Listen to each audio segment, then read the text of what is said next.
আমাদের গত ক্লাসে সপ্তম অধ্যায়ের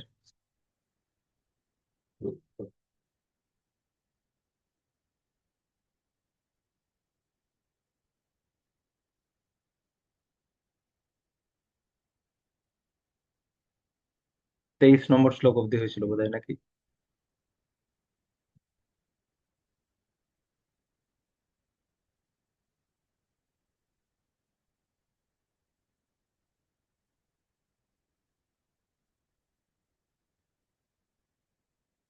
23 অবধি হয়েছিল।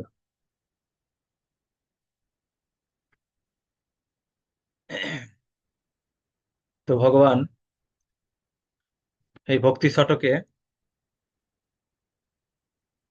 বিজ্ঞান যুগে বলছেন যে নিজের সম্পর্কে বলেছেন যে আমার দুই প্রকৃতি রয়েছে, একটা হচ্ছে জড় জগৎ আর একটা চিন্ময় জগৎ। তো এই দুই প্রকৃতি আমাতে আশ্রয় করে আছে, ঠিক যেমন মণি সমূহ সূত্রতে গাঁথা থাকে, সেইভাবে সমস্ত জগৎ আমাতে ওতপ্রোত ভাবে রয়েছে। তো যেটা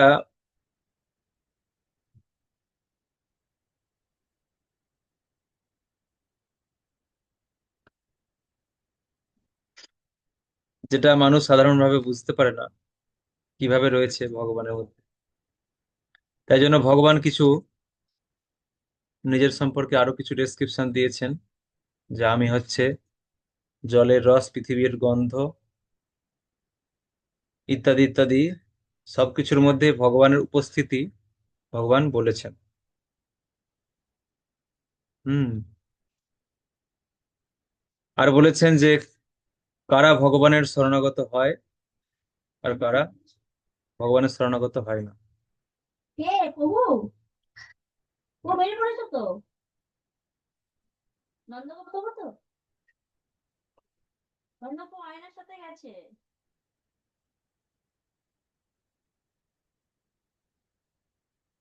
প্রভু, প্রফেসর বাবু ক্লাস করছে। বক্তৃতাত্রী ক্লাস করে তো গেছে। কারা আশ্রয় নেয় কারা আশ্রয় নেয় না সে সম্পর্কে বললেন। এবার, ওরা প্রভুরা গেছে তো, সন্ধ্যা হতে শুরু করেছে তো। চতুর্বিধা ভজন্তে মাং, সুকৃতি সম্পন্ন। যারা সুকৃতি সম্পন্ন, চার প্রকারের মানুষ, তারা ভগবানের শরণাগত হয় এবং তাদেরকে ভগবান মহাত্মা বলেছেন। যে কারণে ভগবানের শরণাগত হোক না কেন, ভগবানের শরণাগত হলেই তারা মহাত্মা।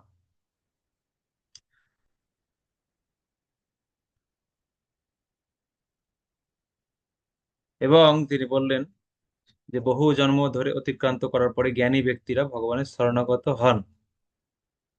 কিন্তু কারা শরণাগত হন না? কামনা বাসনার দ্বারা যাদের হৃদয়, উম, যাদের জ্ঞান অপহরিত হয়েছে, অতিরিক্ত জড়জাগতিক চাহিদা যাদের জ্ঞানকে অপহরণ করে নিয়েছে, তারা ভগবানের শরণাগত না হয়ে কি হয়, অন্যান্য দেব দেবতার শরণাগত হন।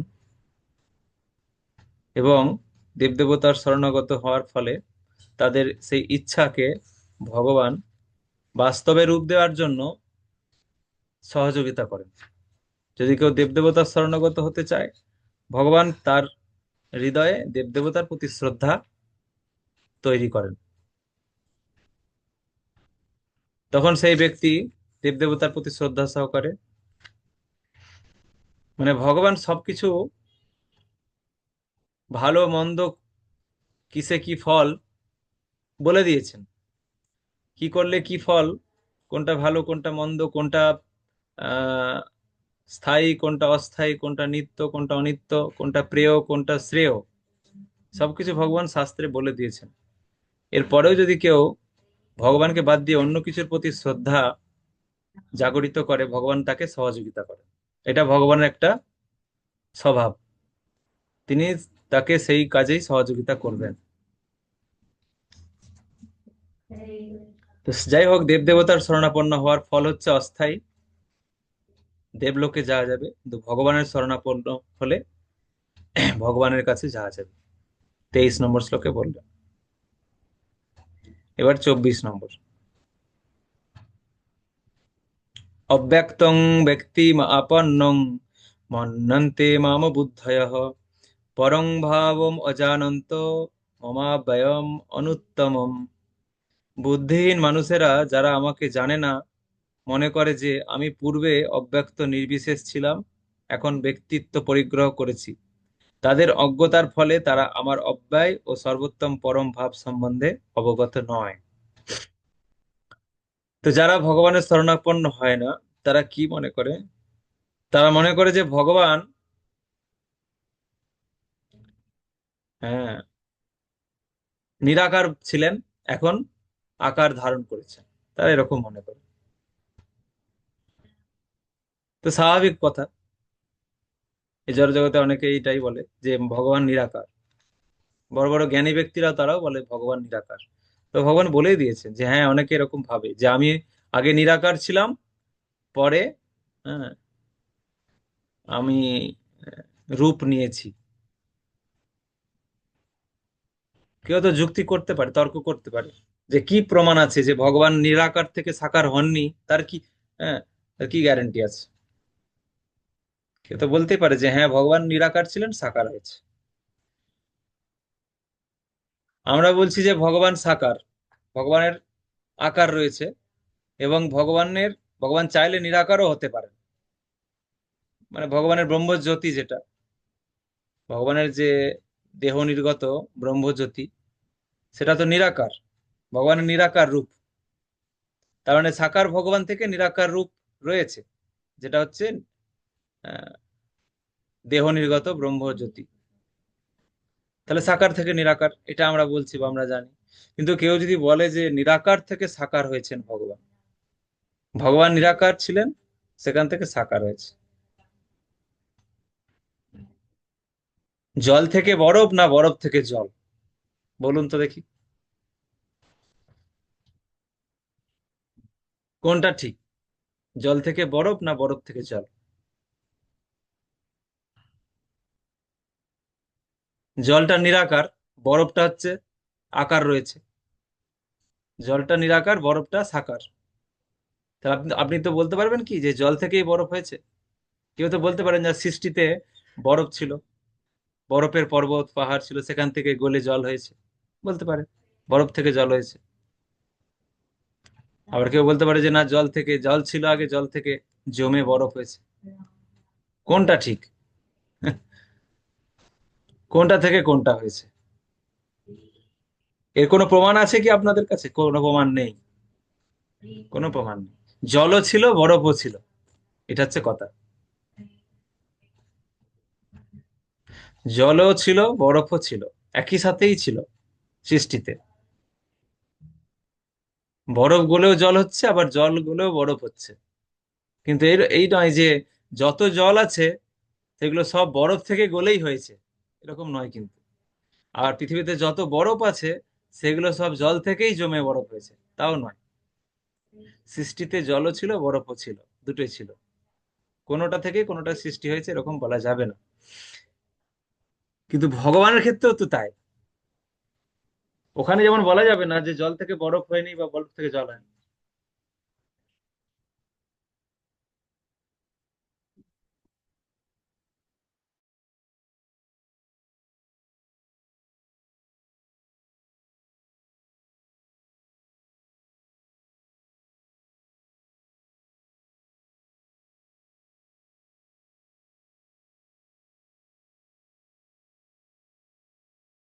হরে কৃষ্ণ তাহলে শুভ। ভগবানের ক্ষেত্রে সাকার থেকে নিরাকার, না নিরাকার থেকে সাকার? এই শ্লোকটা যদি বাদ দেওয়া হয়, 24 নম্বর শ্লোকটা যদি ভগবান না বলতেন, তাহলে এই দ্বন্দ্বটাই তো থাকতো। এখনো এই দ্বন্দ্ব করে মানুষ, এখনো দ্বন্দ্ব করে। আমরা যখন বলি যে ভগবান সাকার, সেখান থেকে ভগবান চাইলে নিরাকার হতে পারে। তাই তো হয়েছে, ভগবান নিরাকার রূপে সারা বিশ্বব্যাপী রয়েছে, কিন্তু সারা বিশ্বব্যাপী ভগবান রয়েছে, অব্যক্ত। কিন্তু তাহলে কি ভগবান নিরাকার? নিরাকার ছিলেন, তো সেখান থেকে দ্বিভুজ মুরলীধারী কৃষ্ণ এই রূপটা গ্রহণ করেছেন, এটা কি বলা যাবে যদি কেউ তর্ক করে? কেউ তো বলতে পারে যে আপনারা বলছেন যে সাকার থেকে নিরাকার, কেন আমি যদি বলি নিরাকার থেকে সাকার হয়েছে? ভগবান নিরাকার ছিলেন, সেখান থেকে সাকার নিয়েছেন, রূপ নিয়েছেন। আসলে ভগবান নিরাকার। ভগবানের যে সাকার রূপটা দেখছি, মানে আকার রয়েছে, এটা নিরাকার থেকেই সৃষ্টি হয়েছে। এটা যদি কেউ বলে, কি যুক্তি আছে আপনার কাছে?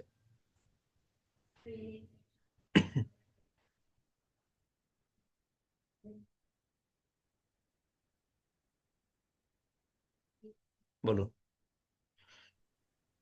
হরে কৃষ্ণ প্রভু প্রণাম। আমরা দেখতে পাই যে সূর্য যদি না থাকে তাহলে সূর্যালোককে যেমন দেখা যাবে না, ঠিক সেরকম ভগবান যদি না থাকতো তাহলে ভগবানের দেহের যে রশ্মিচ্ছটা সেটাও তো আমরা পেতাম না।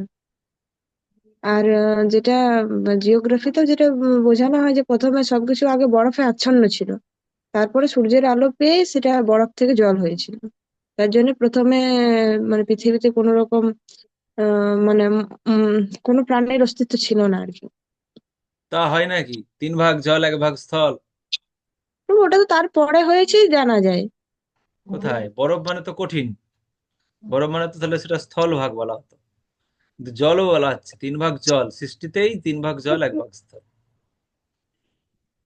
না, আপনি যেটা বরফ আর জলের কথাটা বললেন, যেটা হুম। আমাদের মানে জাগতিক ভাবে যেটা আমরা ধরুন এমনিতে যেটা বলা হয়, ঐতিহাসিকরা যেটা বলছে যে প্রথমে আহ মানে মানুষ কিছু জানতো না, এই পশু মাছের মানে পরপর যেটা হয়ে এসছে, যে কি বলে ওরা ঐতিহাসিক ঐতিহাসিকদের কথা বাদ দিন, তারা তো ডারউইন এক বলে, ল্যামার্ক এক বলে। ওই জন্য কথাটা বলছি যে তাহলে ওই জিনিসগুলো ধরতে গেলে জল বরফের আলাদা, নইলে তো আমাদের যেটা শশাঙ্ক পৃথিবীর যে কথাটা সেটা আমরা জানি যে সমস্ত ভূখণ্ড এক জায়গায় ছিল, যেটাকে হুম, প্রথম পূর্বে ভারত বলা হতো। সেই হুম, অখণ্ড ভারতের যে অংশটা, যেটা এখন মানে যেটা প্লেট টেকটনিক থিওরির থেকেও জানা যাচ্ছে যে ওটা পরে পরে ছড়িয়ে গেছে পাতগুলো, যার কারণে এখন আলাদা আলাদা ভাবে মহাদেশগুলো গড়ে উঠেছে। ঠিক সেরকম ভাবে আগে মানে আগের কথা তো ওইটাই, মানে যেটা জিওগ্রাফি হিসাবে যেটা জানা যায় যে প্রথমে বরফ ছিল, বরফ থেকেই তারপরে গলে সূর্যালোক পাওয়ার পরে সেটা জল হয়েছে, এরকম একটা মানে যেটা হুম, জানানো হয়। কিন্তু আর ঠিক আমরা যেটা সেরকম শাস্ত্রে পাচ্ছি যে তিন ভাগে বিভাগ কারণোদকসাই হচ্ছে। বিষ্ণু, কারণ সমুদ্র, গর্ভ গর্ভোদক সমুদ্র, এইসব সমুদ্রগুলো তো ছিল আগে থেকে।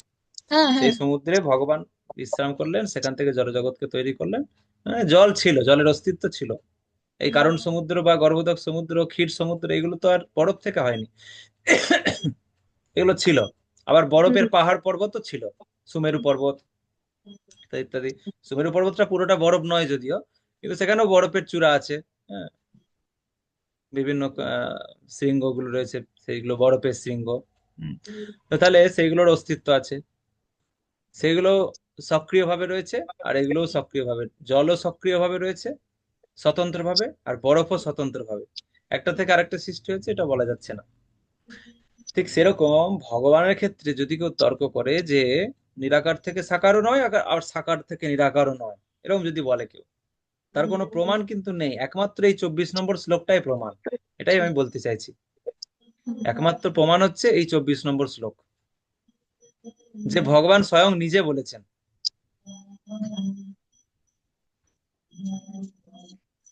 ওই যে হিসেবে বললাম প্রভু, সূর্য না থাকলে যেমন সূর্যের কিরণটা আমরা পাবো না, ঠিক সেরকম ভগবান যদি প্রত্যক্ষ না থাকেন তাহলে ভগবানের দেহের যে ছোট রশ্মি ছোট সেটাও পাবো না আমরা।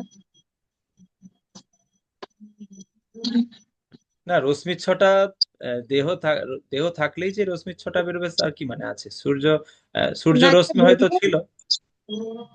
যেমন ধরুন, কিন্তু সূর্য সূর্য যে তো সূর্য একটা সূর্য তো একটা হিলিয়াম ইত্যাদি বিভিন্ন রকম রাসায়নিক কেমিক্যাল দিয়ে তৈরি বলছে। তা বিক্রিয়া হয়। হ্যাঁ, তো সেখান থেকে রশ্মিগুলো বেরোচ্ছে।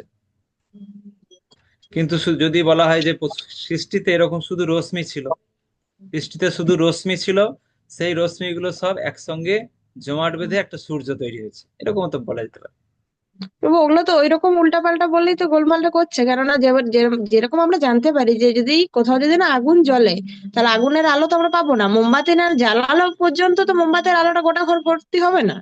হুম। তাহলে তবে মোমবাতিটা আগুনটাকে তো আকার বলতে পারবেন না, তাই না? হ্যাঁ, আগুনটা যে না আগুনটা যে একটা আগুনটা আকার আছে।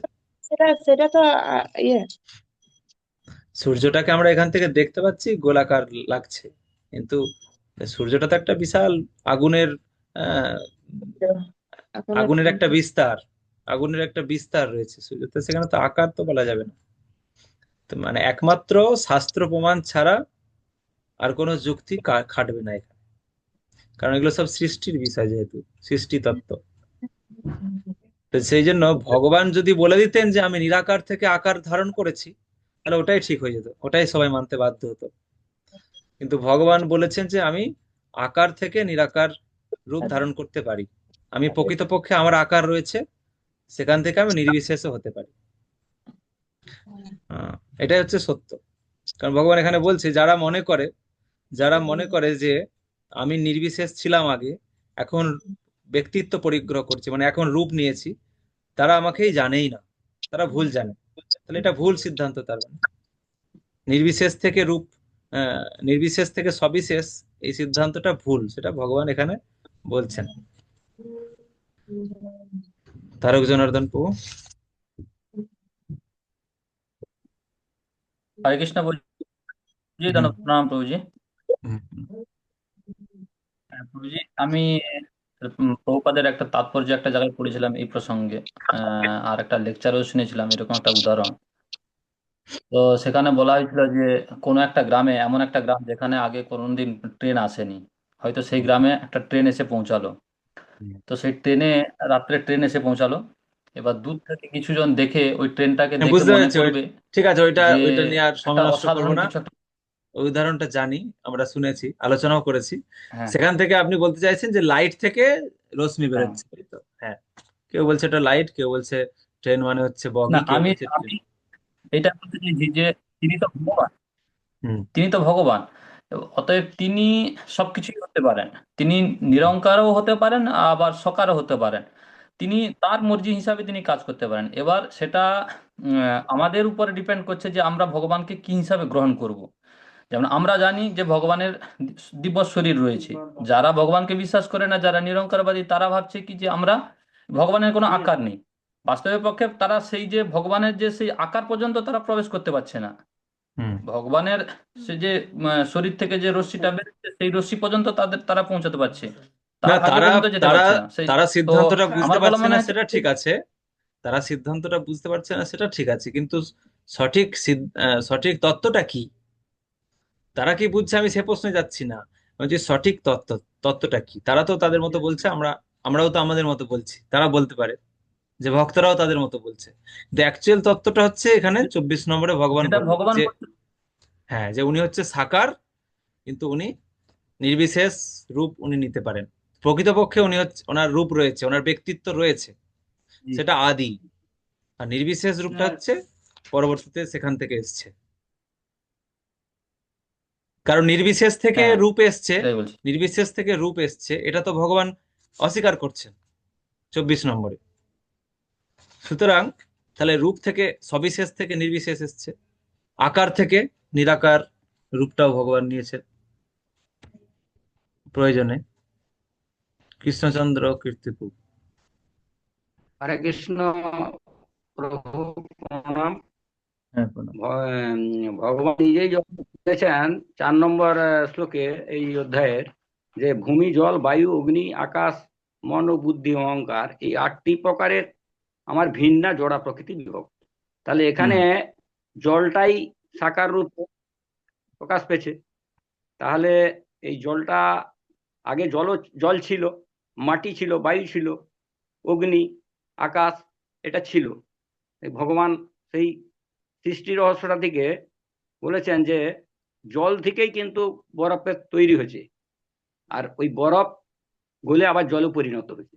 সেইরূপ ভগবান সাকার বস্তু, ভগবান থেকে তার ব্রহ্মজ্যোতি, ব্রহ্ম মানে এসেছে, বা হুম। সমস্ত জীবের মধ্যে যে পরমাত্মা ভগবান রূপে রয়েছেন, সেটাও তারই হুম। প্রকাশ। উনি সাকার। এটা যারা না হ্যাঁ, মানে সেটা তারা। তো আপনি সেটা তো আপনি কোনো যুক্তি করতে পারবেন না, ওটা মেনে নিতে বাধ্য, কেন ভগবান নিজে বলেছেন। হ্যাঁ, হ্যাঁ, নিরাকার জলটা নিরাকার ছিল, সেখান থেকে বরফ তৈরি হচ্ছে, একটা আকার নিয়ে নিল, তো সেটাও তো ঠিক। বলতে পারে তো, যে জল থেকে আকার থেকে নিরাকার থেকে আকার হচ্ছে। তো আচ্ছা। সেটাই আমি বলছি যে এই শ্লোকটা, 24 নম্বর শ্লোকটা ভগবান সেই জন্য দিলেন যে কেউ যেন না বলে যে ভগবান নিরাকার থেকে আকার নিয়েছে, এটা যেন কেউ না বলে।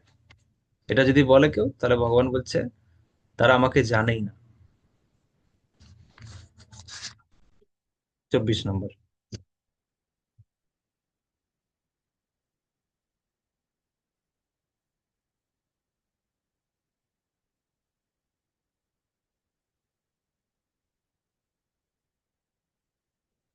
25 নম্বর। নাহং প্রকাশ সর্বস্ব যোগ মায়া সমাবৃতঃ মূঢ়হয়ং নাভিজানাতি লোকো মাম অজম অব্যয়ম। আমি মূঢ় ও বুদ্ধিহীন ব্যক্তিদের কাছে কখনো প্রকাশিত হই না। তাদের কাছে আমি আমার অন্তরঙ্গা শক্তি যোগ মায়ার দ্বারা আবৃত থাকি, তাই তারা আমার অজ ও অব্যয় স্বরূপকে জানতে পারে না। যারা বলে ভগবান নিরাকার থেকে এসছে, তাদেরকে ভগবান সঠিক জিনিসটা জানতেও দেন না। ভগবান বলছেন তারা আমার অজ ও অব্যয় স্বরূপকে জানতে পারে না। ভগবানের অজ, অজ মানে যার জন্ম হয় না। ভগবানের অজ এবং অব্যয়, যেটা আহ, ব্যক্ত করা যায় না, অব্যয় বোঝানোই যায় না। সে জন্মরহিত, অব্যক্ত, আহ, সেই স্বরূপটা হচ্ছে দ্বিভুজ মুরলীধারী কৃষ্ণের রূপ, ওটাই। তো ওই রূপটা তারা কখনো বিশ্বাসই করবে না। কেন? না, তাদেরকে ভগবান যোগমায়া দ্বারা তাদের বুদ্ধিটাকে আবৃত করে রাখে।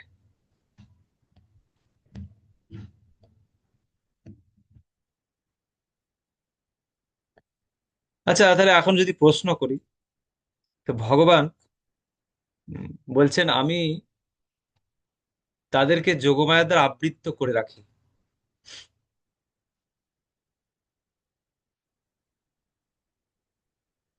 না, আমি আবৃত করে রাখি নয়, মানে আমি আবৃত হয়ে থাকি তাদের কাছে, আমি আবৃত হয়ে থাকি, আমি প্রকাশিত হই না তাদের কাছে। তাহলে এটা কি ঠিক বলুন? এটা কি ভগবানের পক্ষপাতিত্ব নয়? যদি একটু ভগবান তাদের কাছে প্রকাশিত হতেন, তাহলে তারা কত সুন্দর বুঝতে পেরে যেত। আপনারা ভক্তরা যেমন বুঝতে পাচ্ছেন ভগবানকে সঠিকভাবে, তো তারাও তো তাহলে বুঝতে পেরে যেত। কিন্তু ভগবান কি করলেন? তাদের তাদের বুদ্ধিটাকে ঢিলা করে দিলেন, স্ক্রু ঢিলা। মানে তাদের কাছে আমি প্রকাশিতই হই না, যোগ মায়ার দ্বারা আমি তাদের কাছে আবৃত থাকি। তাহলে এইটা এইটা করার জন্যই তো তারা বুঝতে পারছে না। তো তাদের ভুলটা কোথায় বলুন তো? তাদের ভুলটা কোথায়? ভগবানই তো তাদেরকে বুঝতে দিচ্ছে না, যোগমায়ার দ্বারা ভগবান তাদেরকে আচ্ছন্ন করে দিচ্ছে। ভক্তদের বেলায় ভগবান সমস্ত যোগমায়া উন্মোচন করে দিচ্ছেন, আর অভক্তদের বেলায় যোগমায়া দ্বারা আচ্ছন্ন করে রাখছে। হরে কৃষ্ণ প্রভু, জিদান প্রভুজি। প্রভু, এখানে হুম। কর্মফল কিছুটা কাজ করছে। কর্মফল কাজ করছে, আচ্ছা। হ্যাঁ।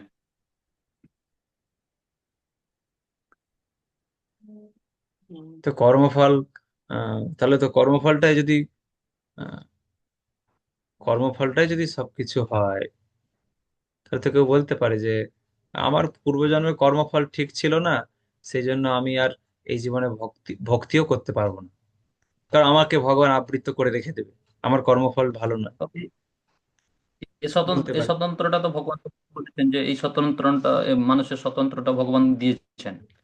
এবার হুম। যারা মনে করুন এরকম বলে থাকে যে আমি নিরঙ্কার বা হ্যান ত্যান, ঠিক আছে, সেটা আমরা এখন দেখতে পাই একটা বিশেষ সমুদায়ের মধ্যে এটা প্রভাব ফেলছে। তো সেই হিসাবে তাদের জন্মগ্রহণটা হয়েছে। তো সেখান থেকে তারা সেইখান থেকেই তো প্রথম থেকে সে শিক্ষাটা পেয়ে পেয়ে আসে যে ভগবানের কোনো আকার নেই, বা এই ব্যাপারটা আমার মনে হচ্ছে এটা। যে এই হুম। কর্মফলের দৌরান তারা তারা কর্মফলের জন্য এরকম একটা তো তারা একটা ভুল পরিবারে ধারণা জন্মগ্রহণ নিয়ে, করেছে, কর্মফলের জন্য তার জন্য তারা একটা তারা খারাপ পরিবেশে জন্মগ্রহণ করেছে, সঠিক শিক্ষা পাচ্ছে না। হ্যাঁ, ঠিক আছে। তো তাদেরকে তো ভগবান উন্মোচন করেও দিচ্ছেন না, তাহলে তাদের দোষটা কোথায়? এটা হচ্ছে আমার প্রশ্ন। কিন্তু কর্মফল অনুযায়ী যদি, এইখানে আছে কিন্তু এইখানে একটা তারপরে ভগবান কি বলেছেন যে যে যার স্বতন্ত্রের উপরে ভগবান কোনো কখনো হস্তক্ষেপ করেন না, কিন্তু সেখান থেকে যদি কেউ বেরিয়ে এসে তার ইয়েটাকে ঠিক মতন কাজে লাগাতে পারে, তখন ভগবান তাকে তার জ্ঞানটাকে উন্মোচন করাবেন। হুম, তাহলে তাকে বেরিয়ে আসতে হবে, তাই তো? এটা হচ্ছে কথা। হ্যাঁ, হ্যাঁ। তাকে বেরিয়ে আসার চেষ্টা করতে হবে। তার মানে বেরিয়ে আসার চেষ্টা কেউ চাইলে করতে পারে। সেইখানে ভগবান তাকে সেইখানে ভগবান তাকে হস্তক্ষেপ করেন না বা বাধা দেন না। যোগমায়ার দ্বারা আবৃত্ত করে রাখেন, ঠিক আছে, কিন্তু যদি কেউ চেষ্টা করে তখন ভগবান আবার আবরণটা খুলে দেন। এইটা হচ্ছে বিষয়। এই 24, এই 25, দেব দেবতার প্রতি আমি শ্রদ্ধা প্রদান করি, ভগবান বলেছেন। দেব দেবতার প্রতি শ্রদ্ধাটা আমিই যোগান দিই তাদের হৃদয়ে। আর এখানে বলছেন আমি আমি তাদেরকে আমাকে বুঝতেও দিই না। তো এই যে শ্লোকগুলো, এগুলো কেউ দোষারোপ করতে পারে যে ভগবানই দায়ী এর জন্য, মানুষ ভক্ত হয় না এর জন্য ভগবানই দায়ী, কেউ বলতে পারে, কেউ বলতে পারে।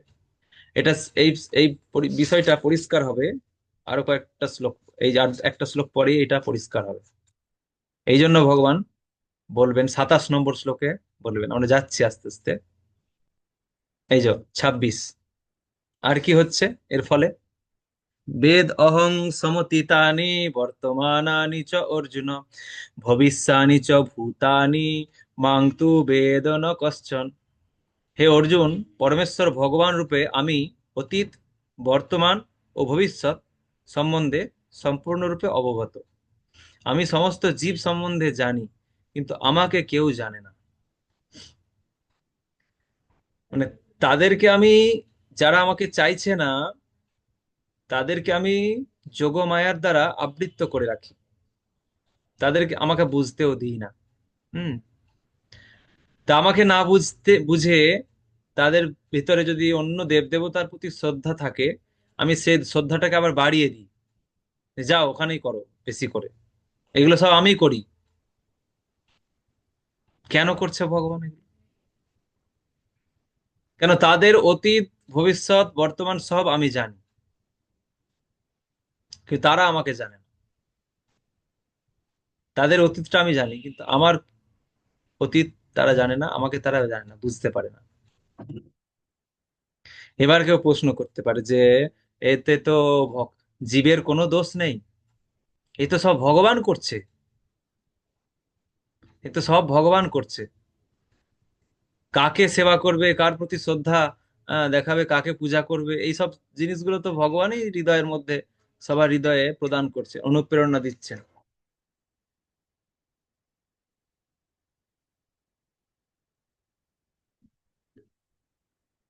হ্যাঁ, হরে কৃষ্ণ।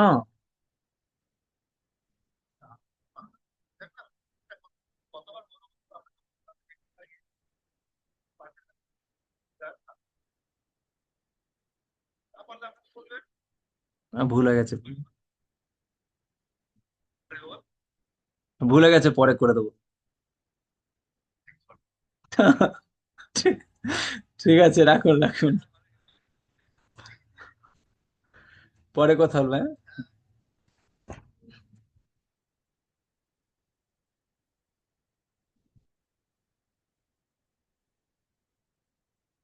তো যাই হোক, এই যে 27 নম্বর শ্লোক দেখুন এবার, এইখানে পরিষ্কার হবে, এই বিষয়টা এখানে পরিষ্কার হবে। ইচ্ছাদ্বেষ সমুত্থেন দ্বন্দ্ব মোহেন ভারত, সর্বভূতানি সম্মোহং স্বর্গে যান্তি পরন্তপ। হে ভারত, হে পরন্তপ, ইচ্ছা ও দেশ থেকে উদ্ভূত দ্বন্দ্বের দ্বারা বিভ্রান্ত হয়ে সমস্ত জীব মোহাচ্ছন্ন হয়ে জন্মগ্রহণ করে।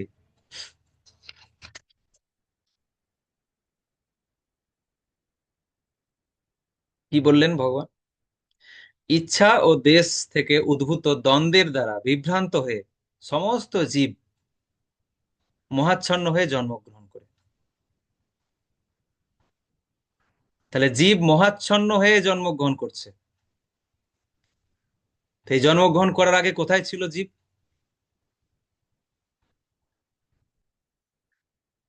তাদের নিত্য আলয়, যেখানে ভগবান যেখানে আছেন, সেই নিত্য আলয়েই সমস্ত জীব ছিল। সেখান থেকে মোহাচ্ছন্ন হয়ে জন্মগ্রহণ করেছে প্রত্যেকটা জীব। কি করে মোহাচ্ছন্ন হলো? না, ইচ্ছা আর দেশ, ইচ্ছা আর দেশের যে দ্বন্দ্ব, সেই দ্বন্দ্বের দ্বারা বিভ্রান্ত হয়ে মোহাচ্ছন্ন হয়ে পড়ে। কিসের ইচ্ছা? তাৎপর্যে প্রভুপাদ বলছে, জীবের যথার্থ স্বরূপ হচ্ছে যে সে শুদ্ধ জ্ঞানময় ভগবানের নিত্য দাস। কেউ যখন মোহাচ্ছন্ন হয়ে এই শুদ্ধ জ্ঞান থেকে বিচ্ছিন্ন হয়ে পড়ে, তখন সে মায়ার কবলিত হয় এবং পরমেশ্বর ভগবানকে জানতে পারে না। মায়ার অভিব্যক্তি হয় ইচ্ছা দেশ আদি দ্বন্দ্বের মাধ্যমে। ইচ্ছা ও দেশের আহ, প্রভাবেই অজ্ঞানী মানুষ ভগবানের সঙ্গে এক হয়ে যেতে চায় এবং পরম পুরুষোত্তম ভগবান শ্রীকৃষ্ণকে হিংসা করতে শুরু করে। তাহলে দুটো জিনিস, দুটো কারণ, একটা হচ্ছে ইচ্ছা আর একটা দেশ। ইচ্ছার কারণে কি, ইচ্ছাটা কিসের ইচ্ছা? না, ভগবানের সঙ্গে এক হয়ে যাওয়ার ইচ্ছা। আর দেশ মানে হিংসা। কিসের হিংসা? না, ভগবানের প্রতি হিংসা করতে শুরু করে। যারা ইচ্ছা ও দেশের মোহ অথবা কলুষ থেকে মুক্ত, ভগবানের সেই শুদ্ধ ভক্তেরা বুঝতে পারেন যে ভগবান শ্রীকৃষ্ণ তার অন্তরঙ্গা শক্তির প্রভাবে এই জড়জগতে অবতীর্ণ হন। কিন্তু যারা দ্বন্দ্ব ও অজ্ঞানতার দ্বারা মোহাচ্ছন্ন, তারা মনে করে যে জড়াশক্তি থেকেই পরম পুরুষোত্তম ভগবানের সৃষ্টি হয়। এটি হচ্ছে তাদের দুর্ভাগ্য। এই ধরনের মোহাচ্ছন্ন মানুষেরা মান অপমান, সুখ দুঃখ, স্ত্রী পুরুষ, ভালো মন্দ আদির দ্বন্দ্বে প্রভাবান্বিত হয়ে মনে করে এই আমার স্ত্রী, এটি আমার বাড়ি, আমি এই বাড়ির মালিক, আমি এই স্ত্রীর স্বামী। এটি হচ্ছে মোহের দ্বন্দ্ব। যারা এভাবেই দ্বন্দ্বের দ্বারা মোহিত, তারা সম্পূর্ণ অজ্ঞ, তাই তারা পরম পুরুষোত্তম ভগবানকে জানতে পারে না। তাহলে দেখুন, ভগবান এখানে পরিষ্কার বললেন যে এই জীব কেন এই জড়জগতে অধঃপতিত হয়েছে। জীব এই যে জড়জগতে অধঃপতিত হয়েছে, এটা নিজের কারণে অধঃপতিত হয়েছে জীব। সেটা এই এই শ্লোকে পরিষ্কার বললেন ভগবান।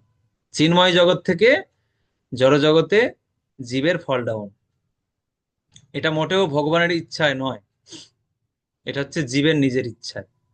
কিসের ইচ্ছা? না, ভগবানের সঙ্গে এক হয়ে যাবার ইচ্ছা। কত ডেঞ্জারাস দেখুন। এই ইচ্ছাটা জীবের মধ্যে হয়েছিল কোথায়? না, চিন্ময় জগতে।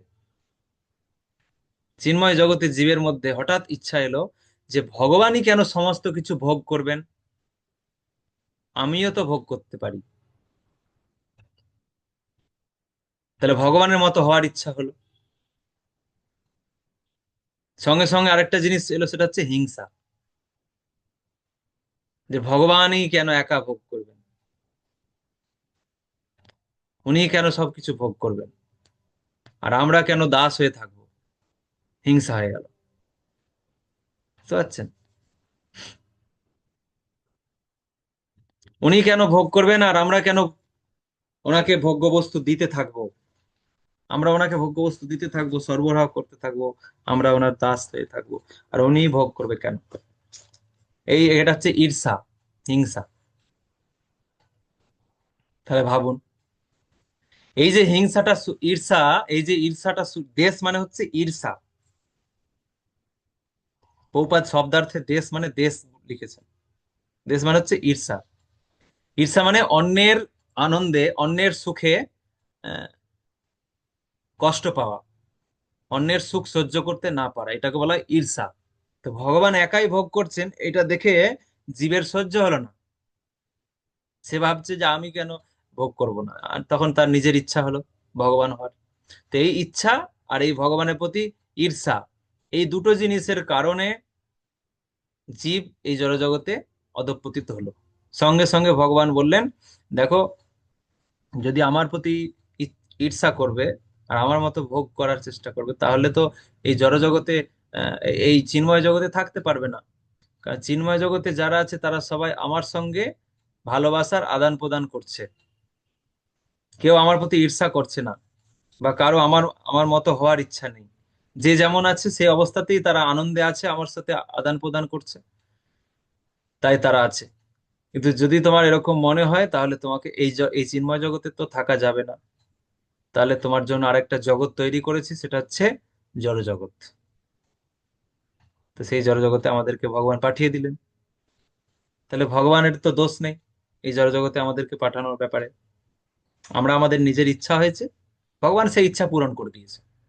তো ঠিক আছে, ওইখানে গিয়ে যাও, গিয়ে তুমি অনেক ভোগ করার চেষ্টা করো, ভোক্তা হতে হতে চাও। আমার মতো যদি হতে চাও, তাহলে ওখানে গিয়ে হও। এই জন্য অসুররা তপস্যা টপস্যা করছে, করে ভগবান হতে চাইছে না, এই বাসনা। তা আমাদের মধ্যে এটা ছিল। তাই জন্য কেউ যখন ভোগ করে, কেউ যখন সুখ পায়, আমাদের সেটা সহ্য হয় না। এই জড় জগতে আমরা যারা আছি, কেউ যখন আনন্দে থাকে, আমাদের সহ্য হয় না। সিনিয়ররা যখন সিনিয়ররা যখন অনেক সেবা সুখ লাভ করে, সেবার সুযোগ, অনেক সেবা করা হয় সিনিয়রদেরকে, তখন অনেক সময় জুনিয়রদের মনে হয় আমরা খেটে খেটে মরছি, আর প্রভুরা খালি আহ, চার চাকায় ঘুরে বেড়াচ্ছে, সুন্দর সুন্দর শীতের পোশাক পরছে, আর আমরা ঠান্ডায় হি হি করে কালেকশন করছি, প্রোগ্রাম করছি। আর প্রভুরা গাড়িতে আসছে, এসে সুন্দর সিংহাসনে বসে যাচ্ছে, সুন্দর রুমে থেকে যাচ্ছে, এত সুখে আছে। আমাদের, আমরা খেটে খেটে মরছি। তাই না? ঈর্ষা হয়ে যায় অনেক সময় জুনিয়রদের। তো এটা কোথা থেকে এসছে? এইটা এসছে এই সেই চিন্ময় জগৎ থেকে, একদম ফার্স্ট টু লাস্ট। ভগবানের প্রতি এটা হয়েছিল। তাই জন্য ভগবানের প্রতি যেটা হয়েছিল, সেই স্বভাবটা কোথায় যাবে? সেই কবে হয়েছিল এটা তার ঠিক নেই, ভগবানের সঙ্গে এরকম। তারপরে কতগুলো জন্ম আমরা পার হয়েছি, ওই ঈর্ষাটা বেড়েছে, ক্রমশ বেড়েছে। তো এই জড়জগতে যখনই আমরা কারোর প্রতি ঈর্ষান্বিত হবো, ঈর্ষাটা আরো বেড়ে যাবে। তো এইভাবে বাড়তে এমন একটা জায়গায় চলে এসছে, যে কেউ যদি সুখে থাকে, তাহলে পর সুখে দুঃখী, পর দুঃখে সুখী। হুম। পর সুখে দুঃখী, সদা মিথ্যা ভাসি, পর দুঃখ সুখ কর। ভক্তিবিনোদ ঠাকুর বলছেন। তো এটা চিন্ময় জগৎ থেকে হয়েছে। তো সেই জন্য ঈর্ষাটা এই জড়জগতের সব থেকে বড় শত্রু জীবের মধ্যে। প্রত্যেকটা প্রাণী, শুধু মানুষ নয়, কুকুর, রাস্তাঘাটে কুকুরকে দেখুন, কেউ যদি কাউকে খাবার দিয়েছেন, কে খাচ্ছে, ব্যাস, এসে ঘেউ ঘেউ করবে। তাকেও যদি যথেষ্ট পরিমাণে খাবার দেন, সেই কুকুরটাকে, সে সেটা খাচ্ছে, খেতে খেতে আরেকজন পাশে যদি খাচ্ছে, তাকে ঘেউ ঘেউ করছে, মানে আমি একাই খাবো, আর কারো খাওয়াই চলবে না। ঈর্ষা, ঈর্ষা। আরেকজন সুখ, ইন্দ্রিয় তৃপ্তি করছে, আর একটা কুকুর সেটা সহ্য করতে পারছে না, ঘেউ ঘেউ করছে। প্রত্যেকটা প্রাণীর মধ্যে ঈর্ষা আছে, শুধু মানুষ নয়। তো এইভাবে প্রাণীদের মধ্যে ঈর্ষা আছে। এবার এই প্রাণীগুলো যখন আস্তে আস্তে মানুষে পরিণত হবে, মানুষের দেহ পাবে, তখন ঈর্ষাটা যাবে কোথায়? তো যাই হোক, এই ঈর্ষার কারণে আর ভগবানের মতো ভোক্তা হওয়ার ইচ্ছা, এই দুটো কারণে, এক হচ্ছে ভগবান হওয়ার ইচ্ছা, আর একটা হচ্ছে ভগবানের সুখ সহ্য করতে না পারার ঈর্ষা। এই দুটো কারণে আমরা এই জড়জগতে অধঃপতিত হয়েছি। বুঝতে পারছেন? তার মানে এই যে ইচ্ছাটা আমাদের করার অধিকার আছে। এই ইচ্ছাটাতে ভগবান হস্তক্ষেপ করেন না। আমি কি ইচ্ছা করব, ভগবানের দাসত্ব করব, নাকি আমিও ভগবানের মতো হতে চাইবো, এই যে ইচ্ছা করার মানসিকতা, এই ইচ্ছা করার মানসিকতাটা ভগবান কখনো হস্তক্ষেপ করেন না। তাই যারা ভক্তি জীবনে নেই, আসরিক স্বভাব সম্পন্ন, তারা যদি ইচ্ছা করে যে আমিও ভগবানের সেবা করতে চাই, তখন ভগবান তাকে সহযোগিতা করবে। আর তারা যদি ইচ্ছা করে যে না, ভগবান নিরাকার, ভগবানের আকার নেই ইত্যাদি ইত্যাদি, আমি দেব দেবতার সেবা করব, তাড়াতাড়ি সবকিছু পাবো, তখন ভগবানও তাদের মধ্যে সে দেব দেবতার প্রতি শ্রদ্ধাটাই তৈরি করবেন তাদের ইচ্ছা অনুযায়ী। এবং ভগবান তাদেরকে কখনো আহ তাদের সামনে ভগবান নিরাকার হিসাবেই থাকবেন, ভগবান যে সাকার সেটা তাদেরকে তিনি বুঝতেও দেবেন না, কারণ তাদের ইচ্ছা নেই। তাদের ইচ্ছাটা অনুযায়ী ভগবান সেটা আহ, অনুমোদন করছেন। কিন্তু ভগবান শাস্ত্রে সবকিছু সিদ্ধান্ত দিয়ে রেখেছেন, সাবধান করে রেখেছেন। সেটা যদি কেউ শুনে ভালো, না শুনলে কিছু করার নেই। তো সুতরাং এই 27 নম্বর শ্লোক থেকে এটাই প্রমাণিত হচ্ছে, জীবের স্বতন্ত্র ইচ্ছা অনুযায়ী জীব বাসনা করেছেন, আর ভগবান সম্মতি দিয়েছেন, তাই আমরা এই জড়জগতে কষ্ট পাচ্ছি। প্রসন্ন আত্মা প্রভু। হরে কৃষ্ণ প্রভু, প্রণাম। প্রভু, গীতার ব্যাখ্যা শুনলাম, প্রভুর ব্যাখ্যা শুনলাম, কিন্তু আমার ওটাই প্রশ্ন যে নিত্যালয় বা নিত্যধামে যখন প্রবেশ করে কোনো জীবাত্মা, তখন হচ্ছে শুদ্ধ সত্য বিশুদ্ধ সত্য ব্যবহার পর স্বভাব প্রকাশ করে, আর সেখানে কোনো রকম হিংসা দেশ বা কোনো মায়া মোহমুক্ত পরিবেশ সেখানে নেই, সব সেখানে শূন্য। আর গীতায় বলা হয়েছে জগত্তর নিবর্তন্তে তদ্দাং পরমং মম, যেখানে গেলে আর একবার গেলে আর ফিরে আসতে হয় না। তাহলে সেখানে গিয়ে কি করে বিপরীত বুদ্ধি বা বিহিংসা বা দেশ এগুলো কি করে মনের মধ্যে আসছে, সেটাই আমার প্রশ্ন আর কি। সেখানে যে যাবে আর ফিরে আসতে হবে না, সেখানে পরিবেশটা সেখানে নেই, সেখানে ঠিক কোনো রকম ঠিক ঠিক। গোলযোগ নেই, কিছু নেই, সেখানে শুধু ভগবানের সেবা। তাই সেবা মনোভাব যখন হয়ে গেল সেখানে গিয়ে, তাহলে সেখানে কোনো জীবাত্মার মধ্যে বিপরীত কিছু মোহমুক্ত কি করে জন্মাবে সেখানে, এটাই আমার জানতে ইচ্ছা করছে। ঠিক আছে। সেখানে কেন বা আসবে যে আমি ভগবানের সমতুল্য হব, তার সঙ্গে আমি ভগবানের সেবা পাচ্ছে, ভোগ করছে, আমি ভোগ করব, এইটা বলছি আর কি। সোমাবেরা মাতাজির কারণ প্রশ্নটা শুদ্ধ নিয়ে আগে। সত্য বিশ্ব সত্য না হলে পরে তো সেখানে প্রবেশ করতে পারবো না। যেখানে তো প্রবেশ করার অধিকারটা হয়ে যায় একবার হুম, নির্ময় গোলক বৃন্দাবনে, সেখানে তো বুঝতে আর পেরেছি। কোনো তার চান্সই নেই। হ্যাঁ হ্যাঁ, বুঝতে পেরেছি। হ্যাঁ, হরে কৃষ্ণ প্রভু, আমারও ওইটাই প্রশ্ন যে জড়জগতের কলুষ ইচ্ছা দেশ ঈর্ষা ওখানে কি করে আসে? আর আমরা তো জীবাত্মা প্রথমে ভগবানের সঙ্গেই ছিলাম, তাহলে আমরা স্বতন্ত্র না হলে কিভাবে আমরা ইচ্ছা দেশ করলাম সেখানে? তাহলে কি স্বতন্ত্র আত্মা ওখানে শুরুতে কিভাবে থাকছে? হুম। সৃষ্টির শুরুতে, জীবাত্মা সৃষ্টির শুরুতে কিভাবে থাকছে? আসলে জীবাত্মা স্বতন্ত্র স্বাধীনতা রয়েছে, এটা হচ্ছে প্রথম সিদ্ধান্ত। জীবাত্মা স্বতন্ত্র স্বাধীনতা রয়েছে। হুম। যদি স্বতন্ত্র স্বাধীনতা না থাকতো, তাহলে ভগবানের এই জীবাত্মাকে নিয়ে ভগবানের কোনো আনন্দই হতো না। ঠিক আছে। ভগবান জীবাত্মাকে তৈরি করেছেন বটে, জীবাত্মা যা ইচ্ছা করছে ভগবান অনুমোদন করছেন, তার মধ্যে ইচ্ছাটাকে আরো বাড়িয়ে দিচ্ছেন, সব ঠিক আছে। কিন্তু ইচ্ছার যে সূত্রপাত, এইটা ভগবান হস্তক্ষেপ করেন না, এইটা জীবাত্মা স্বতন্ত্রভাবে করতে পারে। এই জায়গাটায় জীবাত্মা হচ্ছে স্বাধীন, সম্পূর্ণ স্বাধীন। এটা ভগবানই দিয়ে দিয়েছেন, এই স্বাধীনতাটা ভগবান দিয়ে দিয়েছেন যে না, এই জায়গাটা আমি হস্তক্ষেপ করবো না। কেন দিলেন? কেন দিলেন? যদি না দিতেন, তাহলে এই জীবাত্মাকে নিয়ে ভগবানের আনন্দ হতো না। যেমন একটা উদাহরণ দিই। আহ প্রশ্নটা কে করলেন? সোমাবেরা মাতাজি। সোমাবেরা মাতাজি কোথায় গেলেন? হ্যাঁ। আপনার উম আপনার নাতি নাতনি কিছু আছে নাকি? না প্রভু, নেই। নেই। ও, ছেলে না, আছে? ছেলে ছেলে মেয়ে? আছে ক্লাস। হ্যাঁ, মেয়ে আছে। ছেলে ছোট না বড়? ছেলে ক্লাস 10-এ পড়ে আর মেয়ে ইউনিভার্সিটিতে ঢুকেছে। আচ্ছা, ছোট্ট যখন ছিল ছেলে, একদম ছোট্ট, হ্যাঁ, তো সেই ছোট্ট বয়সে কখনো কখনো এরকম হয়নি যে ছেলে আপনাকে আহ, স্বইচ্ছায় আপনাকে ধরে আদর করছে, হ্যাঁ, স্বইচ্ছায় এখনো হঠাৎ হয়নি। করে কোলে উঠে পড়লো, উঠে আপনাকে একদম আহ, জড়িয়ে ধরলো, ধরে আদর করতে লাগলো, এরকম হয় না? হ্যাঁ, হয়েছে, এখনো হয় মাঝে মধ্যে। আচ্ছা, তো এই আদরটা বেশি ভালো লাগে, বেশি আনন্দদায়ক, নাকি আপনি তাকে ছেলেকে কোলে তুলে আদর করছেন ওইটা বেশি আনন্দদায়ক? না, ছেলে কাছে আসলে বেশি আনন্দ। ছেলে যখন স্বইচ্ছায় নিজের থেকে আসছে, ওইটা বেশি আনন্দদায়ক, তাই না? ঠিক তদ্রূপ ভগবানের কাছে আমরা স্বইচ্ছায় যাব, স্বইচ্ছায় তার সঙ্গে আমরা ভালোবাসার আদান প্রদান করব, এইটাই বেশি আনন্দদায়ক ভগবানের কাছে। সেই জন্য ভগবান আমাদেরকে স্বতন্ত্র স্বাধীনতাটা দিয়ে দিয়েছেন। হুম। নাহলে কিরকম হতো, এই ভগবানের আমাদের কাছ থেকে ভালোবাসা আদর খাওয়ার ইচ্ছা হয়েছে, তখন ভগবান আমাদের মধ্যে ইচ্ছা তৈরি করবে, তারপরে আমরা ভগবানকে আদর করব বা ভগবানকে সেবা করব। এটা কি বেশি আনন্দদায়ক? যে হ্যাঁ তুমি আমার সেবা করো, সেই ইচ্ছা জাগরিত করছেন ভগবান, তখন আমরা সেবা করছি। এটা তো সেই রোবটের মতো হয়ে গেল। রোবট, রোবটকে একটা সফটওয়্যার দিয়ে দেওয়া হয়েছে, সেই রোবটে সেইভাবে আহ, কি বলে ওটাকে, প্রোগ্রামিং করে দেওয়া হয়েছে, সেই প্রোগ্রামিং অনুযায়ী রোবটটা চলছে। হ্যাঁ, তো তাতে কি আর আছে? রোবটকে যেমন শিখিয়ে দেওয়া হয়েছে তেমন করছে সে।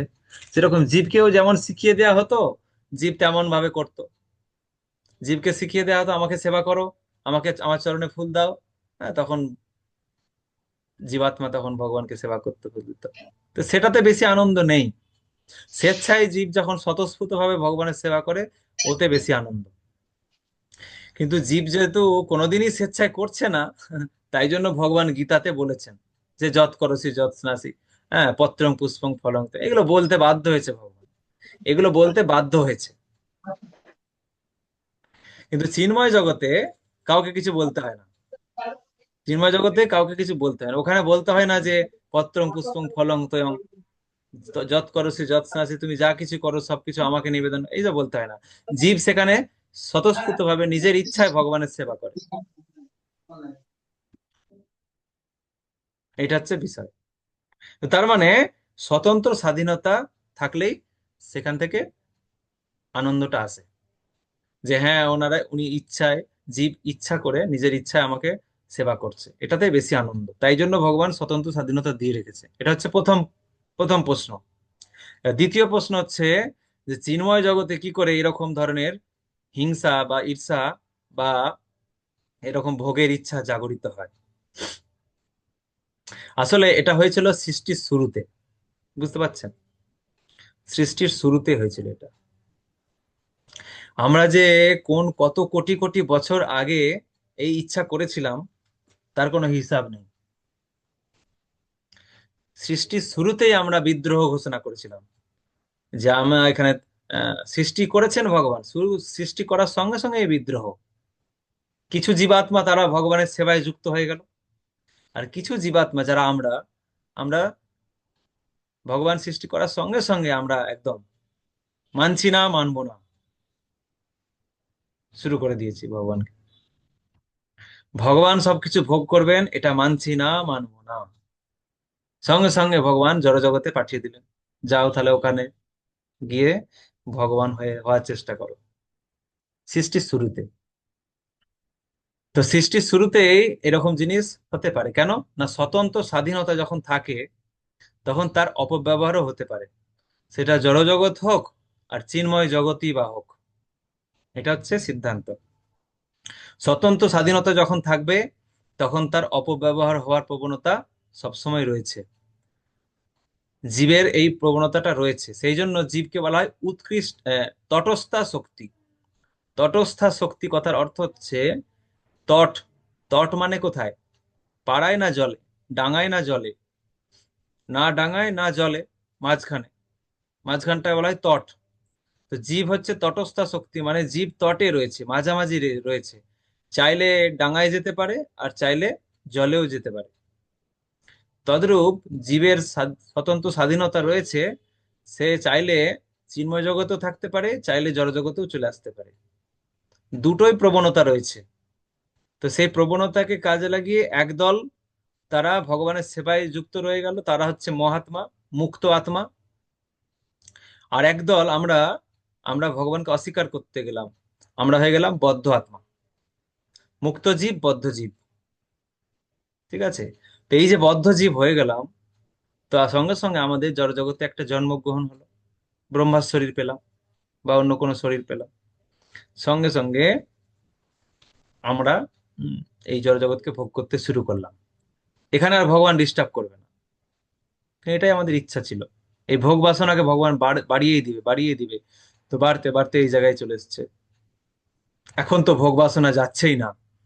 কত চেষ্টা করে আমরা জব করার চেষ্টা করি, কত চেষ্টা করি একাদশীতে, কত চেষ্টা করি, না, দুপুর হয়ে গেলে, দুপুর 12টা বাজলে আর থাকা যাচ্ছে না, মাথা খারাপ।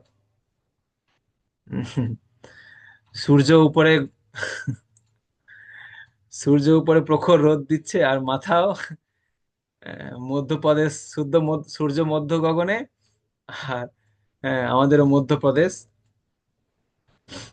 ছটপট করছে। তো পারছি না, ভোগ বাসনা, জিহ্বা, উম, উদর জিহ্বা সব আহ, বেগ বেগ গুলো রয়ে গেছে। কেন? এটা এক জন্মের নয়, বহু জন্ম ধরে এসব বেগ রয়েছে, ভোগের স্পৃহা। তো সেই জন্য জীবের স্বতন্ত্র স্বাধীনতা অনুযায়ী জীব এটা করেছে। বোঝা গেল?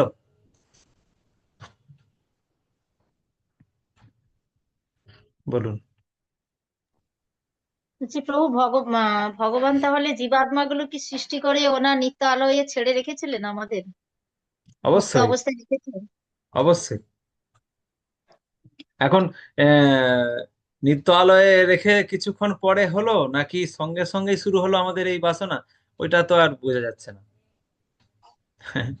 যে সৃষ্টি করার সঙ্গে সঙ্গে আমাদের এরকম বাসনা এলো, নাকি কিছুদিন আমরা ভগবানের সঙ্গে লীলা করেছিলাম, তারপরে বেরিয়ে এলাম, তার মানে তার কোনো ব্রহ্মা তো হিসাব জীব সৃষ্টি করছেন, হ্যাঁ, ব্রহ্মা জীব সৃষ্টি করছেন, তারপরে জীবাত্মা আসছে, দেহে প্রবেশ করছে। না। ব্রহ্মা, হ্যাঁ, দেহ সৃষ্টি করছেন, জীব সৃষ্টি করেননি, দেহ সৃষ্টি করছেন। হ্যাঁ, দেহ সৃষ্টি জীব মানে আত্মা, আত্মা, হ্যাঁ। তো সে আত্মা প্রবেশ করছে, তার আগে আত্মা তাহলে ওই মানে ভগবানের নিত্যালয়ে এমনি ঘুরে বেড়াচ্ছিল। হুম, এই হচ্ছে বিষয়। এবার ব্যাপার হচ্ছে যে ব্রহ্মা তো দেহ দিচ্ছে, ঠিক আছে, দেহের মধ্যে আত্মা প্রবেশ করছে, সব ঠিক আছে। কিন্তু এই যে আত্মা, এই আত্মাটা যে অন্য কোনো ব্রহ্মাণ্ড থেকে আসেনি তার কোনো গ্যারান্টি নেই। এই আত্মাটা যে চিন্ময় জগৎ থেকেই এসছে, প্রথমে শুরুতে চিন্ময় জগৎ থেকে এসছে, বুঝা যাচ্ছে? শুরুতে চিন্ময় জগৎ থেকে এসছে, কিন্তু ব্রহ্মাণ্ড সৃষ্টি হওয়ার সঙ্গে সঙ্গে ব্রহ্মা যে আত্মাগুলোকে দেহের মধ্যে প্রবেশ করাচ্ছেন, ওই আত্মাগুলো কি চিন্ময় জগৎ থেকে এসছে নাকি? ওইগুলো তার কর্মফল অনুযায়ী আহ আহ, কারণোদক্সায় বিষ্ণুর শরীরে ছিল, চিন্ময় জগতে ছিল না। কারণোদক্সায় বিষ্ণুর শরীরে ছিল, কর্মফল অনুযায়ী নিষ্ক্রিয় অবস্থায় ছিল। তারপর আবার যখন ব্রহ্মাণ্ড সৃষ্টি হলো, আবার তখন সে দেহ পেল। এটা মানে এই জড়জগতের প্রসেসিং চলছে। শুরুতে যখন আত্মা ঢুকেছিল, আত্মা যখন বেরিয়ে এলো, তখন কোন একটা ব্রহ্মাণ্ডে আসলো, ব্রহ্মা সেখানে সেই আত্মাকে শরীর দিল। এ হচ্ছে বিষয়।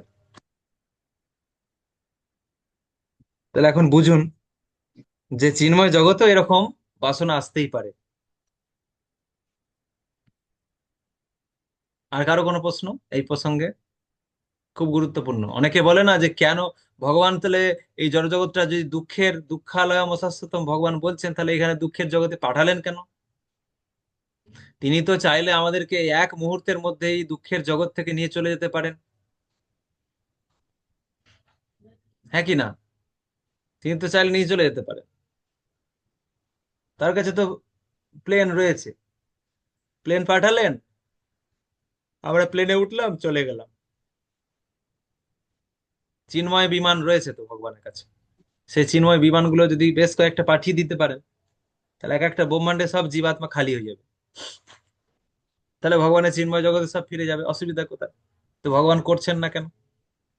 সে তো প্রশ্ন করতে পারে যে সবই যখন ভগবান পারে, তাহলে এত কষ্টের মধ্যে রয়েছে মানুষ, তাদেরকে ভগবান নিয়ে যাচ্ছে না কেন? কি উত্তর আছে আপনার? ভগবানের এই এটাও তো ভগবানের জগৎ, এটাকেও তো উনি রক্ষা করবেন, কর্মফল অনুসারে হ্যাঁ, মানুষ রক্ষা রক্ষা তো সব- করবেন। করবেন, ঠিক আছে, কিন্তু কিছুদিন রক্ষা করবেন, তারপরে তো ধ্বংস হয়ে যাচ্ছে। ব্রহ্মাণ্ডগুলো তো ধ্বংস হচ্ছে 100 বছর হ্যাঁ, পর। তাহলে প্রলয় হচ্ছে, এত কিছু হচ্ছে। এই জড়জগৎটা তো দুঃখের। এখানে সবাই এক সময় মৃত্যুর দিকে ঢলে পড়বে, সবকিছু গ্রাস করবে মৃত্যু। তো তাহলে এরকম একটা জড়জগৎ, সেখানে ভগবান আমাদেরকে পাঠালেন, চাইলেই তো তিনি নিয়ে চলে যেতে পারেন। আমার প্রশ্ন, বলুন।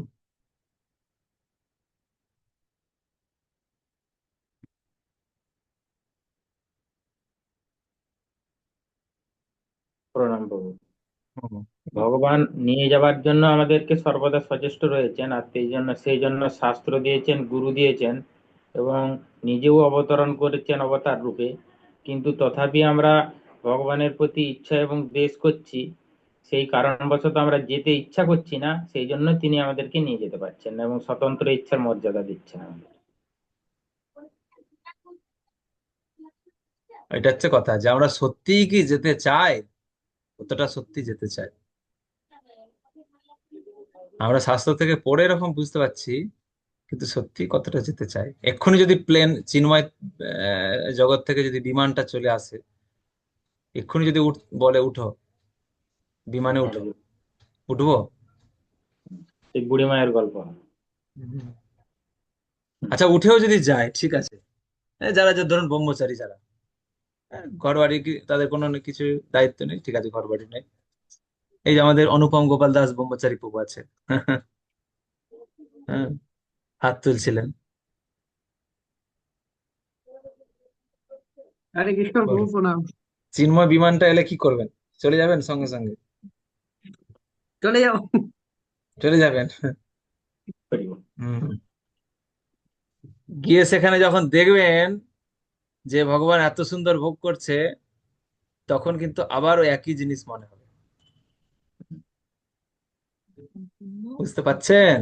এত সহজ নয়, কারণ আমাদের চেতনাটা এখনো শুদ্ধ হয়নি। পরিবর্তন হয়নি। হ্যাঁ, চলে তো যাব, ঠিক আছে, চলে তো যাব, কিন্তু চেতনাটা সম্পূর্ণ শুদ্ধ হয়নি তো। এখন ধরুন আমেরিকা থেকে একটা ফ্রি বিমান এলো, ফ্রি ফ্রি এয়ারপ্লেন, যে এই এয়ারপ্লেনটা কোনো ভিসা লাগবে না, পাসপোর্ট লাগবে না, কিচ্ছু লাগবে না, এই এয়ারপ্লেন চলো। আমেরিকা চলে গেলেন। আমেরিকায় গিয়ে রাস্তায় হয়তো একটা লেজ লেজ বা একটা কুরকুরের প্যাকেট খেয়ে রাস্তায় ফেলে দিলেন, ব্যাস সঙ্গে সঙ্গে জরিমানা। কারণ ওখানকার নিয়মই জানেন না তো, না। ওখানকার নিয়মই জানেন না আপনি, ওখানে কিভাবে কি থাকতে হয়, কি করতে হবে। সেখানে দেখবেন পদে পদে আপনাকে কারাগারে ঢুকিয়ে দিচ্ছে, জেলে ঢুকিয়ে দিচ্ছে পদে পদে। হঠাৎ করে পুলিশ চলে আসছে, হ্যান্ডকাপ পরিয়ে নিয়ে চলে যাচ্ছে, কি ব্যাপার? তার মানে ওখানকার ওখানকার উপযুক্তই হতে পারে, হ্যাঁ, তখন কিছুদিন পরে বলবে এনাকে এক্ষুনি ইন্ডিয়াতে ব্যাক করো, এ আমেরিকায় থাকতে পারবে না, ব্যাক পাঠিয়ে দেবে সঙ্গে সঙ্গে। তো সেই রকম চিন্ময় জগতে থাকার উপযুক্ত আমরা হইনি এখনো। চিন্ময় জেট চিন্ময় জেট বিমান চলে এলেও আমরা কিন্তু সেখানে পৌঁছেও আমরা কিন্তু আহ, থাকতে পারবো না সেখানে, কেননা আমরা উপযুক্ত নই। চেতনা শুদ্ধি যতক্ষণ না হচ্ছে মানুষ জীবের, ততক্ষণ সে সেই জগতে গিয়েও ঠিক থাকতে পারবে না।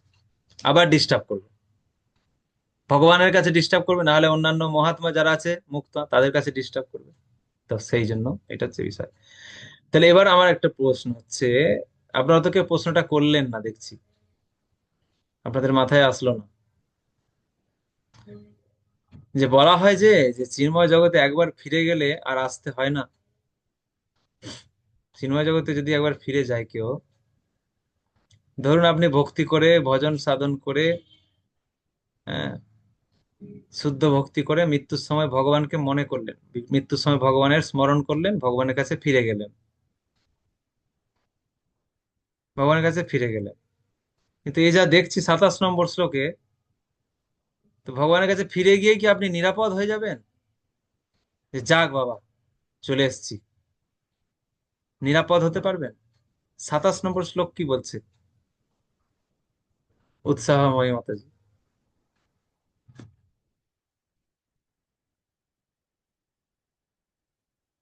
হরে কৃষ্ণ প্রভু প্রণাম। হম। আমার আপনি আগে একবার ক্লাসে বলেছিলেন না, ইউনিট 1-এর সময়, যে আমরা ওখানে ফিরে যাওয়ার পরেও কিন্তু সেফ নয়, আবার আমাদের পতন হতে পারে। তো হম। এই প্রশ্নটা আমারও মধ্যে আছে, যে যদি ভক্তি করার পরে আমরা যখন ফিরে যাব, তারপর সেখান থেকে কেন পতন হবে? হম। আপনার বলুন তাহলে। প্রশ্নের তো এটা তো আমার মনের মধ্যে, প্রশ্নটা ভক্তি জীবনে আসার পর যখন থেকে শুনছি, প্রশ্নটার উত্তর আমি ঠিকভাবে পাইনি। সবাই আমি অনেককে প্রশ্নটা করেছি, হম। বলেছেন, সেই সময় উত্তরটা মনে হয়েছে, কিন্তু প্রশ্নটা প্রশ্নই থেকে গেছে। যে এত হম। কিছু, যখন আমি আমার কথা বলছি না, অন্যদের কথা বলছি, আমি ভালো ভক্তি করি না, কিন্তু যারা ভক্তি করছেন তারা শুদ্ধ ভক্তি করছেন, তারপর তারা ফিরে যাবেন, আবার সেখানে গিয়ে আবার তার স্বতন্ত্র ইচ্ছা জাগবে, তারপর সে এই জগতে আবার ফিরে আসবে। এটা কেন হবে? তাহলে এত কিছু করার মানে কি হলো? ঠিক, এত কিছু করার মানেটা কি? বেকার, তাই না? এটা আমার আবার প্রশ্ন আপনার কাছে প্রভু, এটা আমি আবার উত্তরটা ইচ্ছা চাই। জাগরিত হবে, আবার ইচ্ছা দেশ হবে, আবার চলে আসতে হবে। তো এটা একবার কেন আসলে, হবে তখন? একবার আসলে কোটি কোটি জন্ম, হুম। তাহলে না এটা যায় কেন ভালো, হবে? তাই না? হুম। ভগবান তো তার নিজের ধামে ফিরিয়ে নিয়ে যাচ্ছেন, তাহলে কেন আবার আমাকে স্বতন্ত্র ইচ্ছা দিচ্ছেন কেন? যে আমি আবার, আপনি একটু আগে বললেন যে বাচ্চার আদর আদর করার উপমাটা দিলেন, সবই ঠিক আছে, কিন্তু ভগবান চান তার বাচ্চা, তার সন্তান তার কাছে ফিরে যাক, তাহলে এই ইচ্ছাটা বারবার কেন আমাদের চেতনাতে আসবে? চেতনা তো আপনি বলছেন শুদ্ধ হলে তবেই আমরা চিন্ময় ধামে যাই, তাহলে আবার চেতনা কেন আবার এরকম হবে? এই হুম। প্রশ্নটার উত্তর আমাকে একটু গুছিয়ে বলে দিন। হ্যাঁ, যেমন ধরুন, আপনি, আপনাকে দিয়ে উদাহরণটা দিলে আপনি কষ্ট পাবেন।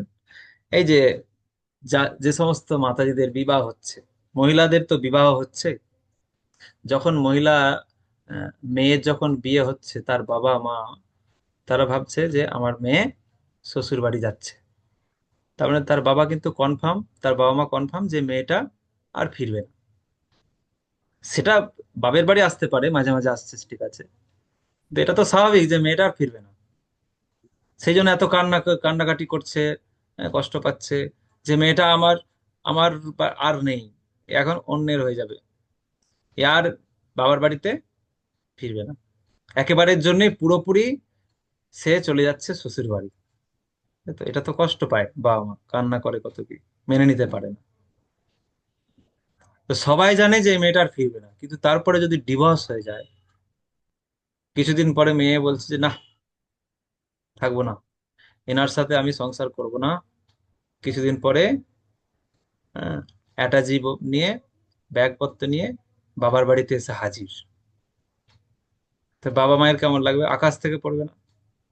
বাবা আবার জেনারেল, কান্না করবে। হ্যাঁ, জেনারেল নিয়মটা হচ্ছে কি, বাবা মা যখন মেয়েকে বিয়ে দিচ্ছে, জেনারেল নিয়মটা হচ্ছে সে আর ফিরবে না, এটা হচ্ছে সাধারণ নিয়ম। কিন্তু দৈবাৎ সে যদি স্বামীর সঙ্গে যদি সে খারাপ আচরণ করে বা খারাপ মিসআন্ডারস্ট্যান্ডিং করে, তাহলে তো সে আবার ফিরে আসতে পারে, তার ব্যতিক্রম। সেই রকম চিন্ময় জগতে যখন কেউ ফিরে যায়, জেনারেল লটা হচ্ছে সে আর কোনোদিন এই জড়জগতে আসবে না, এটা হচ্ছে জেনারেল ল। কিন্তু যদি কেউ সেখানে গিয়ে স্বতন্ত্র স্বাধীনতার অপব্যবহার করে, তাহলে আবার ব্যতিক্রম। তাই এই এই সুযোগটাও রয়েছে, এটা হচ্ছে বিষয়। হয় নাকি, ডিভোর্স হচ্ছে কি করে তাহলে? যারা ঘর বাড়ি ছেড়ে সম্পূর্ণ ব্রহ্মচারী আশ্রমে যোগ দিচ্ছে, ঘর বাড়ি ছেড়ে ব্রহ্মচারী আশ্রমে যোগ দিচ্ছে, বাবা মা তো ভাবছে, বাড়ির লোক ভাবছে এ আর কোনোদিন ফিরবে না, চিরকালের জন্য এ চলে যাচ্ছে, ঘর বাড়ি ছেড়ে ইসকনে যোগ দিচ্ছে, এটা সাধারণ। কিন্তু তারপরেও 10 বছর 15 বছর পরে বা কিছুদিন পরে সবকিছু নিয়ে আবার ব্যাক করছে। তাহলে এগুলো হচ্ছে রেয়ার কেস, রেয়ার কেস। তো সেই রকম জীবাত্মাও কখনো কখনো এরকম রেয়ার কেস ঘটিয়ে ফেলছে। তো তাই, তবে একটা জিনিস কি, যে যারা যে সমস্ত ব্রহ্মচারীরা বেরিয়ে যাচ্ছে, তারা এই দৃঢ় প্রতিজ্ঞ হয়ে বেরিয়ে যাচ্ছে যে না, আমরা আর বাড়ি ফিরবো না, কেননা বাড়িতে অনেক যন্ত্রণা, এটা বুঝেই তারা যাচ্ছে, ইসকনে যোগদান করছে, তারা আর ফিরবে না। তারপরেও যদি ব্যতিক্রম কিছু হয়, তাহলে তারা বাধ্য হয়ে ফিরছে। সেই রকম জীবাত্মা এই জড়জগৎ থেকে যখন চিন্ময় জগতে ফিরে যাবে, তাদের চেতনা শুদ্ধিকরণ করে, শুদ্ধ ভক্তি করে যখন তারা চিন্ময় জগতে ফিরে যাবে, তখন এই জড়জগতের অভিজ্ঞতাটা তার কাছে পরিষ্কার ছবির মতো দেখতে পাবে, যে এই জড়জগতে এতদিন ছিলাম, কি যন্ত্রণাটা না পেয়েছি, কি কষ্ট পেয়েছি। এই জড়জগতে এতদিন ছিলাম, কি কষ্ট যন্ত্রণা পেয়েছি। আহ, আর কোনোদিন যেন এখানে আমাকে যেতে না হয়। তার কাছে পুরো ইতিহাসটা রয়েছে। মানে যখন জীবাত্মা চিন্ময় হয়ে যাবে, চিন্ময় জগতে চলে যাবে, চিন্ময় আহ, তার চিন্ময় স্বরূপটা বুঝতে পারবে, তখন কিন্তু এখন যেমন আমরা একটা দেহ থেকে আরেকটা দেহে যাচ্ছি, ফলে আমরা আগের দেহের কথা ভুলে যাচ্ছি, আগে কি ছিলাম সব ভুলে গেছি। কিন্তু যখন চিন্ময় জগতে ফিরে যাবে জীবাত্মা, তখন পূর্বের সমস্ত ঘটনা তার কাছে মনে পড়বে। পরিষ্কার সে দেখতে পাবে যে কি কি দেহ পেয়েছি, কতবার জন্মগ্রহণ করেছি এই জড়জগতে, কি দেহ লাভ করেছিলাম, কি কষ্ট পেয়েছি, আর কেনই বা এই জড়জগতে গেছিলাম, কি ইচ্ছা করে, কি দেশ করে, ওগুলো সব তার কাছে ক্লিয়ার হয়ে যাবে, পরিষ্কার তার কাছে মনে পড়ে যাবে। তখন দ্বিতীয়বার সে আর এই ভুলটা করবে না। বুঝতে পারছেন? বাচ্চা ছেলের যদি আগুনে হাত হাত চলে যায়, আঙুলটা যদি আগুনে চলে যায়, আঙুলটা যখন ফসকা হয়ে যাবে, পুড়ে যাবে, দ্বিতীয়বার সে কোনোদিন আর আগুনের দিকে আঙুল বাড়াবে না। দ্বিতীয়বার কোনোদিন আগুনের দিকে সে আঙুল বাড়াবে না। সে তদ্রূপ আমরাও তাই, এই জড়জগতে দুঃখ যন্ত্রণার অভিজ্ঞতাটা জীবাত্মার মধ্যে থেকে যাচ্ছে, সেই এই ভুলটা দ্বিতীয়বার আর সে করবে না। এই জন্য বলা হচ্ছে, একবার যদি কেউ যায় সে আর ফিরে আসে না। তো তার তো এই অভিজ্ঞতা হয়ে গেছে, একবার এরকম ইচ্ছা দেশ করে তার যে কি হয়েছে হালটা, সে নাকানি চোবানি হয়ে গেছে, সে তো বুঝতে পারছে পরিষ্কার। আর এই ভুলটা সে করবে বলুন তো? আর এই ভুলটা করবে? যে সমস্ত ব্রহ্মচারী আশ্রম ত্যাগ করে গৃহস্থে এসছে, বিবাহ করেছে, করে যা নাকানি চোবানি খাচ্ছে, ছেড়ে দে মা কেঁদে বাঁচি, একবার যদি তারা রেহাই পায়, আবার একবার ব্রহ্মচারী আশ্রমে যোগদান করার সুযোগ পায়, আর জীবনে আসবে তারা? এরপরে যদি আরেকবার যাওয়ার সুযোগ পায় ইসকনে, উম, তাহলে আর মোটেও আসবে না। কারণ এই গৃহস্থ জীবনের যন্ত্রণাটা সে বুঝে গেছে। তো তদ্রূপ আমাদের অবস্থাটা তাই, চিন্ময় জগৎ থেকে আমরা জড় জগতে এসে এই যন্ত্রণাটা আমরা বুঝতে পেরে গেছি, ভবিষ্যতে আর এই ভুলটা হবে না। সেই জন্য যদ্গত্যা ন নিবর্তন্তে তদ্ধাম পরমং মম। যারা আমার কাছে ফিরে আসে একবার, তারা আর যায় না।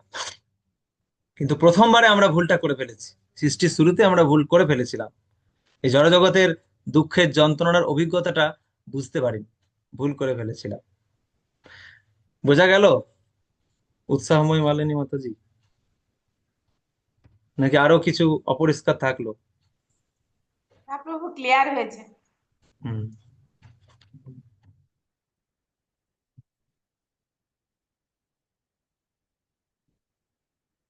তো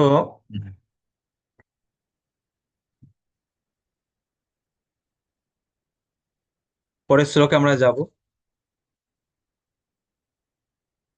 তো সেই জন্য এখান থেকে সিদ্ধান্ত হচ্ছে একটাই, যে একবার তো ভুল করে ফেলেছি, তাহলে এখন একমাত্র উপায় হচ্ছে, আহ, মানে ভগবান আমাদের মন মানসিকতা সবকিছু পরিবর্তন করে দেবেন এটা নয়, আমাদেরকে স্বতন্ত্র ইচ্ছা অনুযায়ী চেষ্টা করতে হবে, তখন ভগবান সাহায্য করবে। তখন ভগবান বলছেন, আহ, দদামি বুদ্ধি যোগং। তখন যদি আমরা চেষ্টা করি, তখন ভগবান বলছে আমি তোমাকে বুদ্ধি দেব, কিভাবে তুমি আমার কাছে ফিরে আসবে। এটা আমরা 10 নম্বর অধ্যায়ে যাব যখন, তখন পাবো। তো এই হচ্ছে বিষয়। 28 নম্বর শ্লোক। এই 27 বললেন যে এইভাবে ইচ্ছা দেশের কারণে সবাই এই জড়জগতে অধঃপতিত হয়। তারপরে অধঃপতিত হওয়ার পরে পুনরায় তারা কখন ভজনা করে সেটা বলছেন। যেসাং তু অন্তগতং পাপং জনানাং পুণ্য কর্মণাম তে দ্বন্দ্ব মোহ নির্মুক্তা ভজন্তে মাং দৃঢ়ব্রতাহা। যে সমস্ত পুণ্যবান ব্যক্তির পাপ সম্পূর্ণরূপে দূরীভূত হয়েছে এবং যারা দ্বন্দ্ব মোহ থেকে মুক্ত হয়েছেন, তারা দৃঢ় নিষ্ঠার সঙ্গে আমার ভজনা করেন।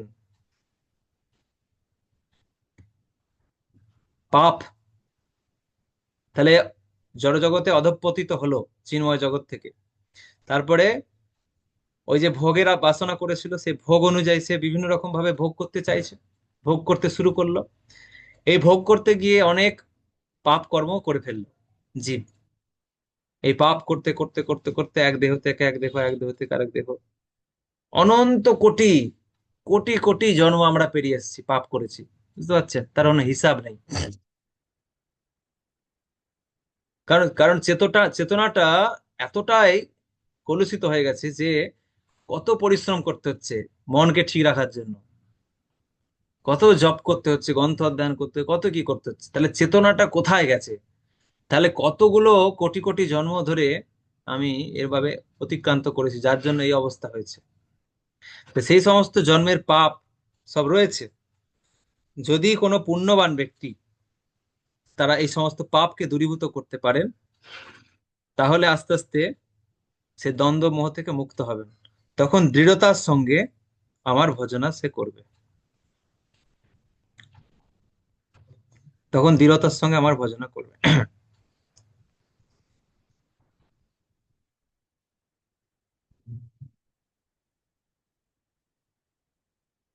যারা অপ্রাকৃত স্তরে উন্নীত হওয়ার যোগ্য, তাদের কথা এই শ্লোকে উল্লেখ করা হয়েছে।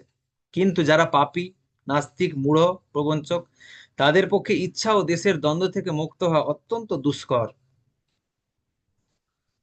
যারা ধর্মীয় বিধিবিধান পালন করে জীবনকে অতিবাহিত করেছেন এবং যারা পুণ্য কর্ম করে নিষ্পাপ হয়েছেন, তারা ভগবানের শরণাগত হতে পারেন এবং ক্রমে ক্রমে পূর্ণ জ্ঞান লাভ করে পরম পুরুষোত্তম ভগবানকে জানতে পারেন। তখন তারা পরম পুরুষোত্তম ভগবানের ধ্যানে ধীরে ধীরে সমাধিস্থ হতে পারেন। এটি হচ্ছে আধ্যাত্মিক স্তরে উন্নীত হওয়ার পন্থা। শুদ্ধ ভক্তদের সঙ্গের প্রভাবে কৃষ্ণ ভাবনায় এই উন্নত স্তর লাভ করা সম্ভব, কেননা মহান ভক্তদের সঙ্গের ফলে মানুষ মোহ থেকে উদ্ধার পেতে পারে। দেখুন, একটু আগে আমরা বলছিলাম চেষ্টা চেষ্টা করার কথা বলছিলাম। এখানে প্রভুপাদ বললেন যে নিজেরা চেষ্টা করব, ঠিক আছে, চেষ্টা মানে নিজেরা ইচ্ছা করব যে আমাকে সংশোধন হতে হবে, আমার ইচ্ছাটাকে সংশোধন করতে হবে। তো সেটা যখন জীব শুরু করবে, তখন সে ধর্মীয় জীবন পালন করার চেষ্টা করবে। তো ধর্মীয় জীবন পালন করতে করতে করতে করতে তার মধ্যে ভগবানের শরণাগত হওয়ার ইচ্ছা হবে। তো সেই জন্য দেখবেন, কাউকে হয়তো একটু ধরিয়ে দিলে, ভগবানের সঙ্গে জাস্ট ভক্ত সঙ্গে একটু ধরিয়ে দিলে সে ভক্ত হতে শুরু করে, বেশি কিছু তাকে বলতে হয় না। তাহলে বুঝতে হবে এরা পুণ্য কর্ম না, এরা এরা হচ্ছে জনানাং পুণ্য কর্ম না। যাদেরকে একটু ভক্ত সঙ্গ সুযোগ দিয়ে দিলে ভক্ত হয়ে যায়, জানতে হবে এদের পাপের পরিমাণ অনেকটাই নষ্ট হয়ে গেছে অন্যান্য জন্মে।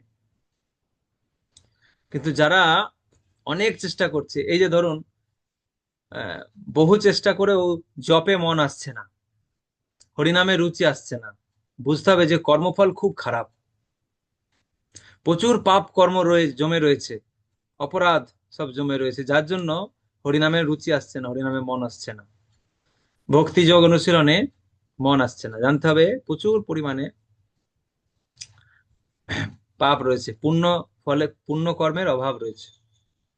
পুণ্য কর্মগুলো, আমরা বলি পুণ্যকর্ম স্বর্গ সুখ প্রদান করে, জড় ঐশ্বর্য প্রদান করে, কিন্তু পুণ্য কর্মগুলো আবার হম মানুষের মধ্যে ধর্মীয় জীবনযাপন পালন করার দিকেও মানুষকে ঠেলে দেয় অনেক সময়। যাদের অনেক পুণ্য কর্ম রয়েছে, তারা ভক্তিযোগ করার কত সুযোগ পায় বলুন তো। আর্থিক দিক থেকে তাদের অনুকূল, আর্থিক দিক থেকে অনুকূল সুযোগ পায়। তারপরে ভালো বংশ পায়, ভালো সঙ্গ পায়, সবকিছু সুযোগ সুবিধা পায়।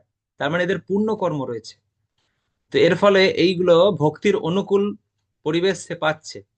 কিন্তু সেই ভক্তির অনুকূল পরিবেশ পেয়ে তার উচিত দৃঢ়তার সঙ্গে ভগবানের ভজনা করা। তো কেউ কেউ করে, আবার কেউ কেউ করে না।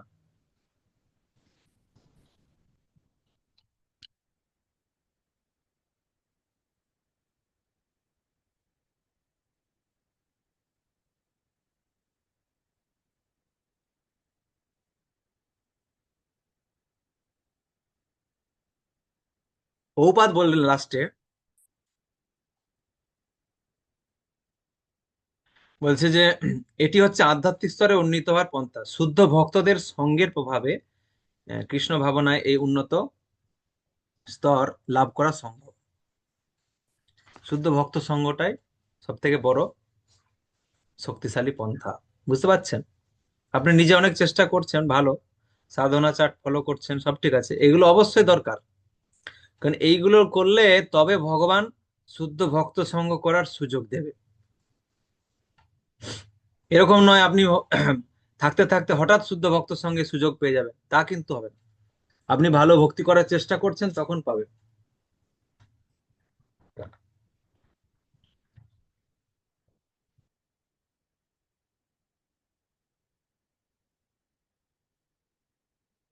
শেষমেশ আপনাকে শুদ্ধ ভক্ত সঙ্গ করতেই হবে, তবে সেই স্তরে যেতে পারবেন। চেতনা চেতনা সমস্ত কলুষতা থেকে মুক্ত হবে তখন, যখন সেই রকম স্তরের শুদ্ধ ভক্তের সঙ্গ আমরা পাবো।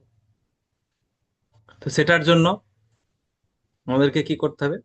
অবশ্যই সাধনা করতে হবে, সাধনা করতে হবে, চেষ্টা করতে হবে, শুদ্ধ ভক্তদের সেবা করার মানসিকতা তৈরি করতে হবে। তখন ভগবান আস্তে আস্তে সুযোগ দেবেন।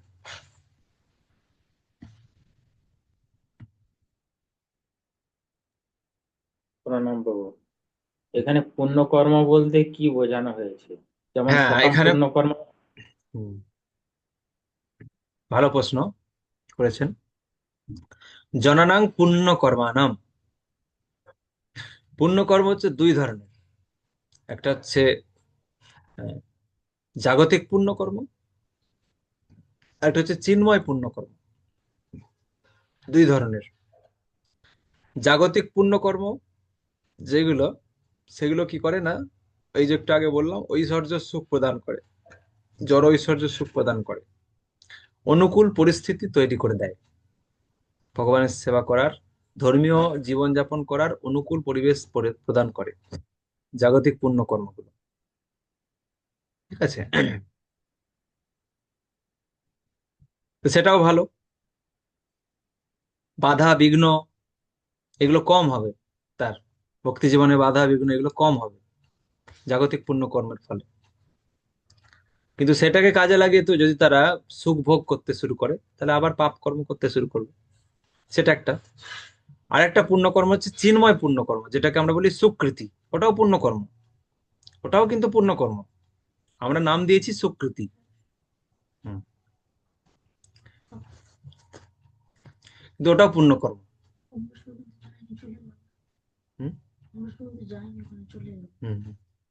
ওটা হচ্ছে আহ চিন্ময় পুণ্যকর্ম, ওটা সুকৃতি। এর ফলে কি হবে? এর ফলে মানুষ সাধু সঙ্গের সুযোগ পাবে, ভক্তি যোগ করার অনুপ্রেরণা পাবে, ভক্ত সঙ্গ পাবে। ঠিক আছে? এই সমস্ত ভগবানের সেবা করার ডাইরেক্ট সুযোগগুলো মানুষ পাবে এই জাগতিক এই চিন্ময় পুণ্যকর্ম বা সুকৃতি যার থাকবে। ভক্তি করতে শুরু করলে সে দৃঢ় নিষ্ঠার সঙ্গে ভক্তি করার মানসিকতা অর্জন করবে, কেননা তার সুকৃতি রয়েছে। যা কিছু তাকে করতে দেওয়া হবে সেটাই সে নিষ্ঠার সঙ্গে করবে। তার ফলে ধীরে ধীরে উত্তরোত্তর সে বৃদ্ধি করবে, সুকৃতি বৃদ্ধি করবে। বুঝতে পেরেছেন? জাগতিক পুণ্যকর্ম একটা পুণ্যকর্ম, আর সুকৃতিটাও একটা চিন্ময় পুণ্যকর্ম। এটা হচ্ছে বিষয়। এই যে একাদশী, একাদশীটা যদি কেউ ভগবানের সন্তুষ্টি বিধানের জন্য করে, তাহলে সেটা হয়ে যাবে সুকৃতি, চিন্ময় পুণ্যকর্ম। আর যদি একাদশীটা কেউ জাগতিক কামনা বাসনা নিয়ে করে, তাহলে এটা হয়ে যাবে জাগতিক পুণ্যকর্ম। এটার জড় জাগতিক ফল পাবে সে। বুঝতে পারছেন? ভগবানের সেবা, ভগবানের সেবাটাও যদি কেউ ভাবে যে আমি এই ফল পাবো, এই একাদশীটা করলে এই ফল পাবো, তাহলে সেটাও কিন্তু জাগতিক পুণ্যকর্মের দিকে চলে যাবে।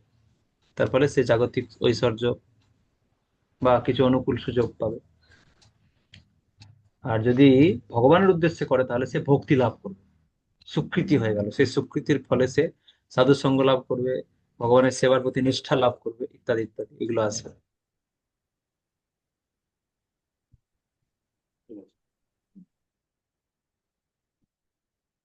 জরা মরণ মোক্ষায় মামাশ্রিত্য যতন্তি যে তে ব্রহ্ম তদ্বিদুঃ কৃৎস্নম আধ্যাত্মম কর্ম চ অখিলম।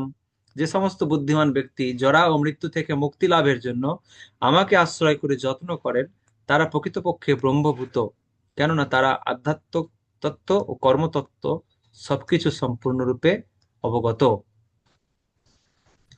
যারা আমাকে আশ্রয় করবে মুক্তি লাভের জন্য, তারা প্রকৃতপক্ষে ব্রহ্মভূত।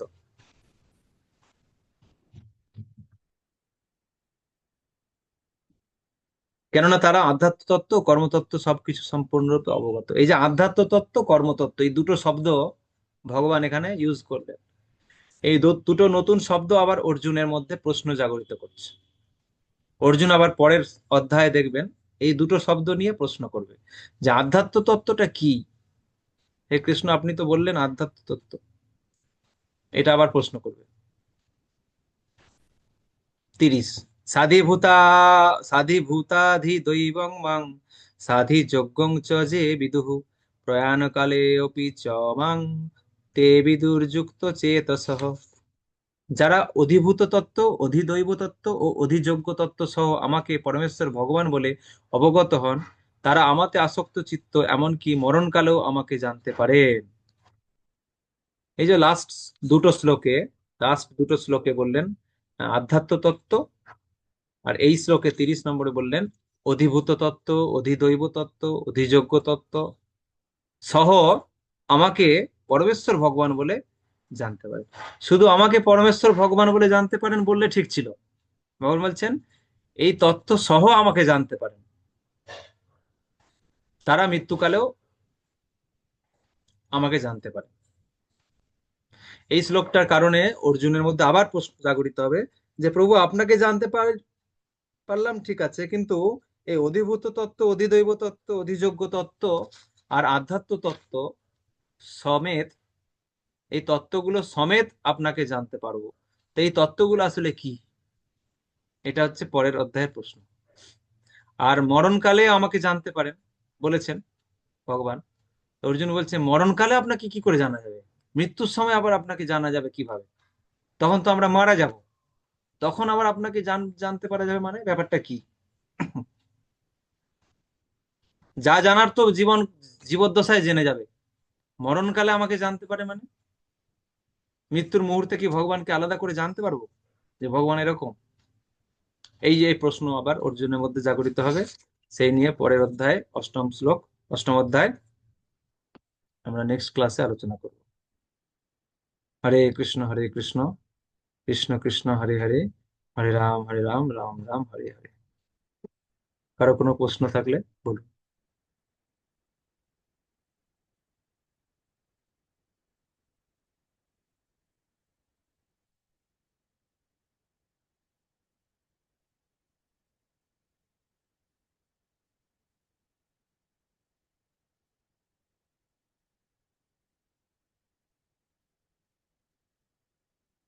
আপনাদের আহ সংক্ষিপ্ত প্রশ্নগুলো একসঙ্গে পাঠিয়ে দিয়েছি,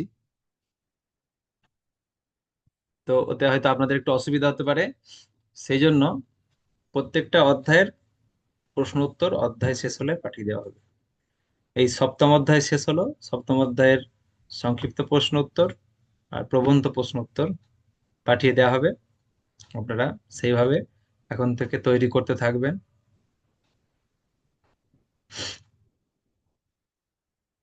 আর এই 7 থেকে 12 এখানের খোলা বই যেগুলো আছে, সেই খোলা বই আপনারা লেখার চেষ্টা করবেন। তারক জনার্দন প্রভু। হরে কৃষ্ণ প্রভুজি, রাম প্রভুজি। প্রভুজি, আহ আজকের যে বিষয়ে যে আলোচনা হলো, বলছি সেটা বর্তমান বর্তমানে যে ধনী পরিবার যারা রয়েছে বা তাদের ভক্তি মার্গে আসার জন্য অনুকূল পরিবেশ রয়েছে, তো তাদের কি কর্মফলটা কি কার্যকর? মনে করুন তারা ভক্তিমান নেই, অথচ তারা অনেক ধনী পরিবারে জন্মগ্রহণ করেছে, বা ভক্তি মার্গে জন্য একটা অনুকূল পরিবেশ রয়েছে, সেটা ভক্তি মার্গ জীবনযাপন করছে না, এটা কি সেই তাদের সেই কর্মফলটা কাজ করছে প্রভু? হ্যাঁ, অবশ্যই। কোনো কাজ করে না, শাশুড়ির রান্নায় বসে বসে খাচ্ছে, কোনো কাজ করে না, শুধু ঘুমায় খায়, অথচ সে সবকিছু হাতের সামনে পেয়ে যাচ্ছে, সব সুযোগ সুবিধা পেয়ে যাচ্ছে। বুঝতে পারছেন? তো এগুলো কর্মফল। কেউ কেউ আছে প্রচুর খাটছে কিন্তু সেই পরিমাণে সে সুখ পাচ্ছে না, আর কেউ কেউ আছে কোনো খাটছে না, তাকে সবাই মাথায় তুলে রাখছে। কি করে হচ্ছে এগুলো? সব কর্মফল।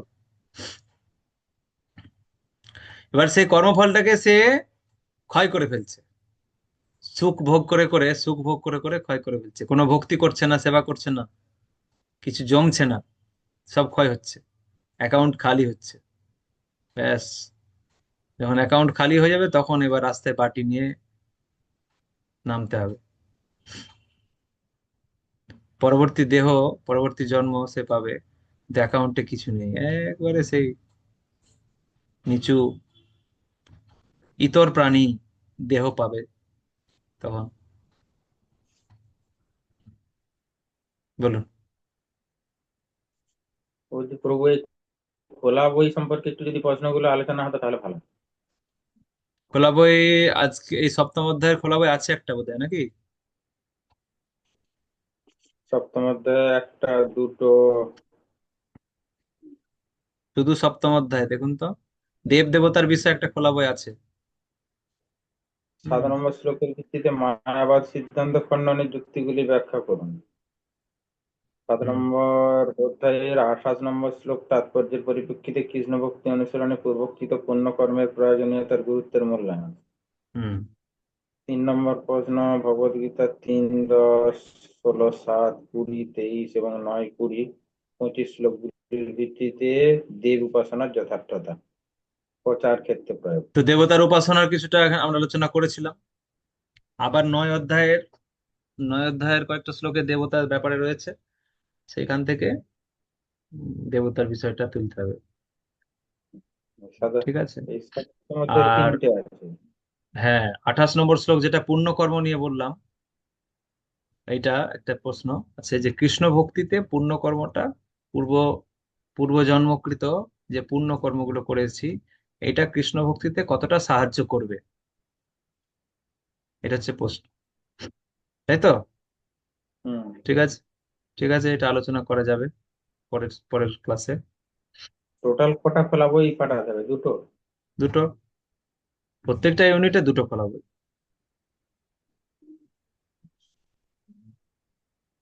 ঠিক আছে, এগুলো একটু আলোচনা হলে বুঝতে সুবিধা হয়। হুম,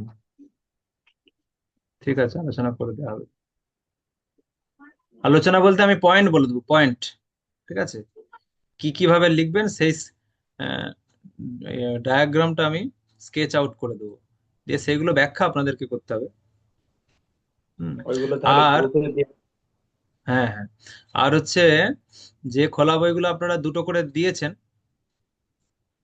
ফার্স্ট ইউনিটে, তো ফার্স্ট ইউনিটে রেজাল্ট বেরিয়ে যাওয়ার পরে ওই খোলা বইয়ের স্ট্যান্ডার্ড উত্তর আপনাদেরকে পাঠিয়ে দেব। খোলা বইগুলোর স্ট্যান্ডার্ড উত্তর কেমন হয়, ঠিক আছে, কি ধরনের উত্তর লিখলে সেটা খুব সুন্দর হয়, শ্লোক দিয়ে, উপমা দিয়ে, উদাহরণ দিয়ে কিভাবে লিখতে হয়, সেরকম স্ট্যান্ডার্ড কিছু উত্তর আপনাদেরকে পাঠাবো, সেটা আপনারা দেখবেন, ভালো করে পড়বেন, তারপরে আপনারা সেকেন্ড ইউনিটের খোলা বই লিখতে শুরু করবেন, তাহলে সুবিধা হবে, বুঝতে সুবিধা হবে। কারণ আপনারা তো প্রথমবারে নিজের মতো যে যেমন পেরেছেন লিখেছেন নিজেরা, তো ঠিক আছে।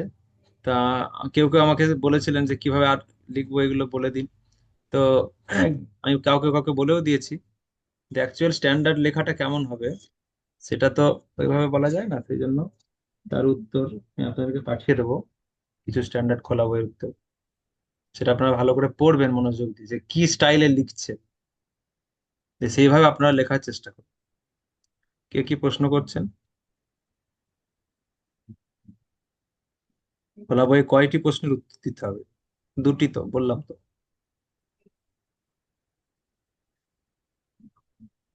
দুটো, সব ইউনিটে দুটো করে। ঠিক আছে, আর কারো কিছু জানার নেই? হরে কৃষ্ণ কৃষ্ণ কৃষ্ণ হরে হরে হরে রাম রাম রাম হরে হরে। শ্রীমদ্ ভগবদ গীতা যথাযথ কি যায়, শিল প্রভুপাদ কি যায়, সমবেত ভক্তবৃন্দ কি যায়, নিতাই গৌর প্রেমানন্দে হরি হরি বল।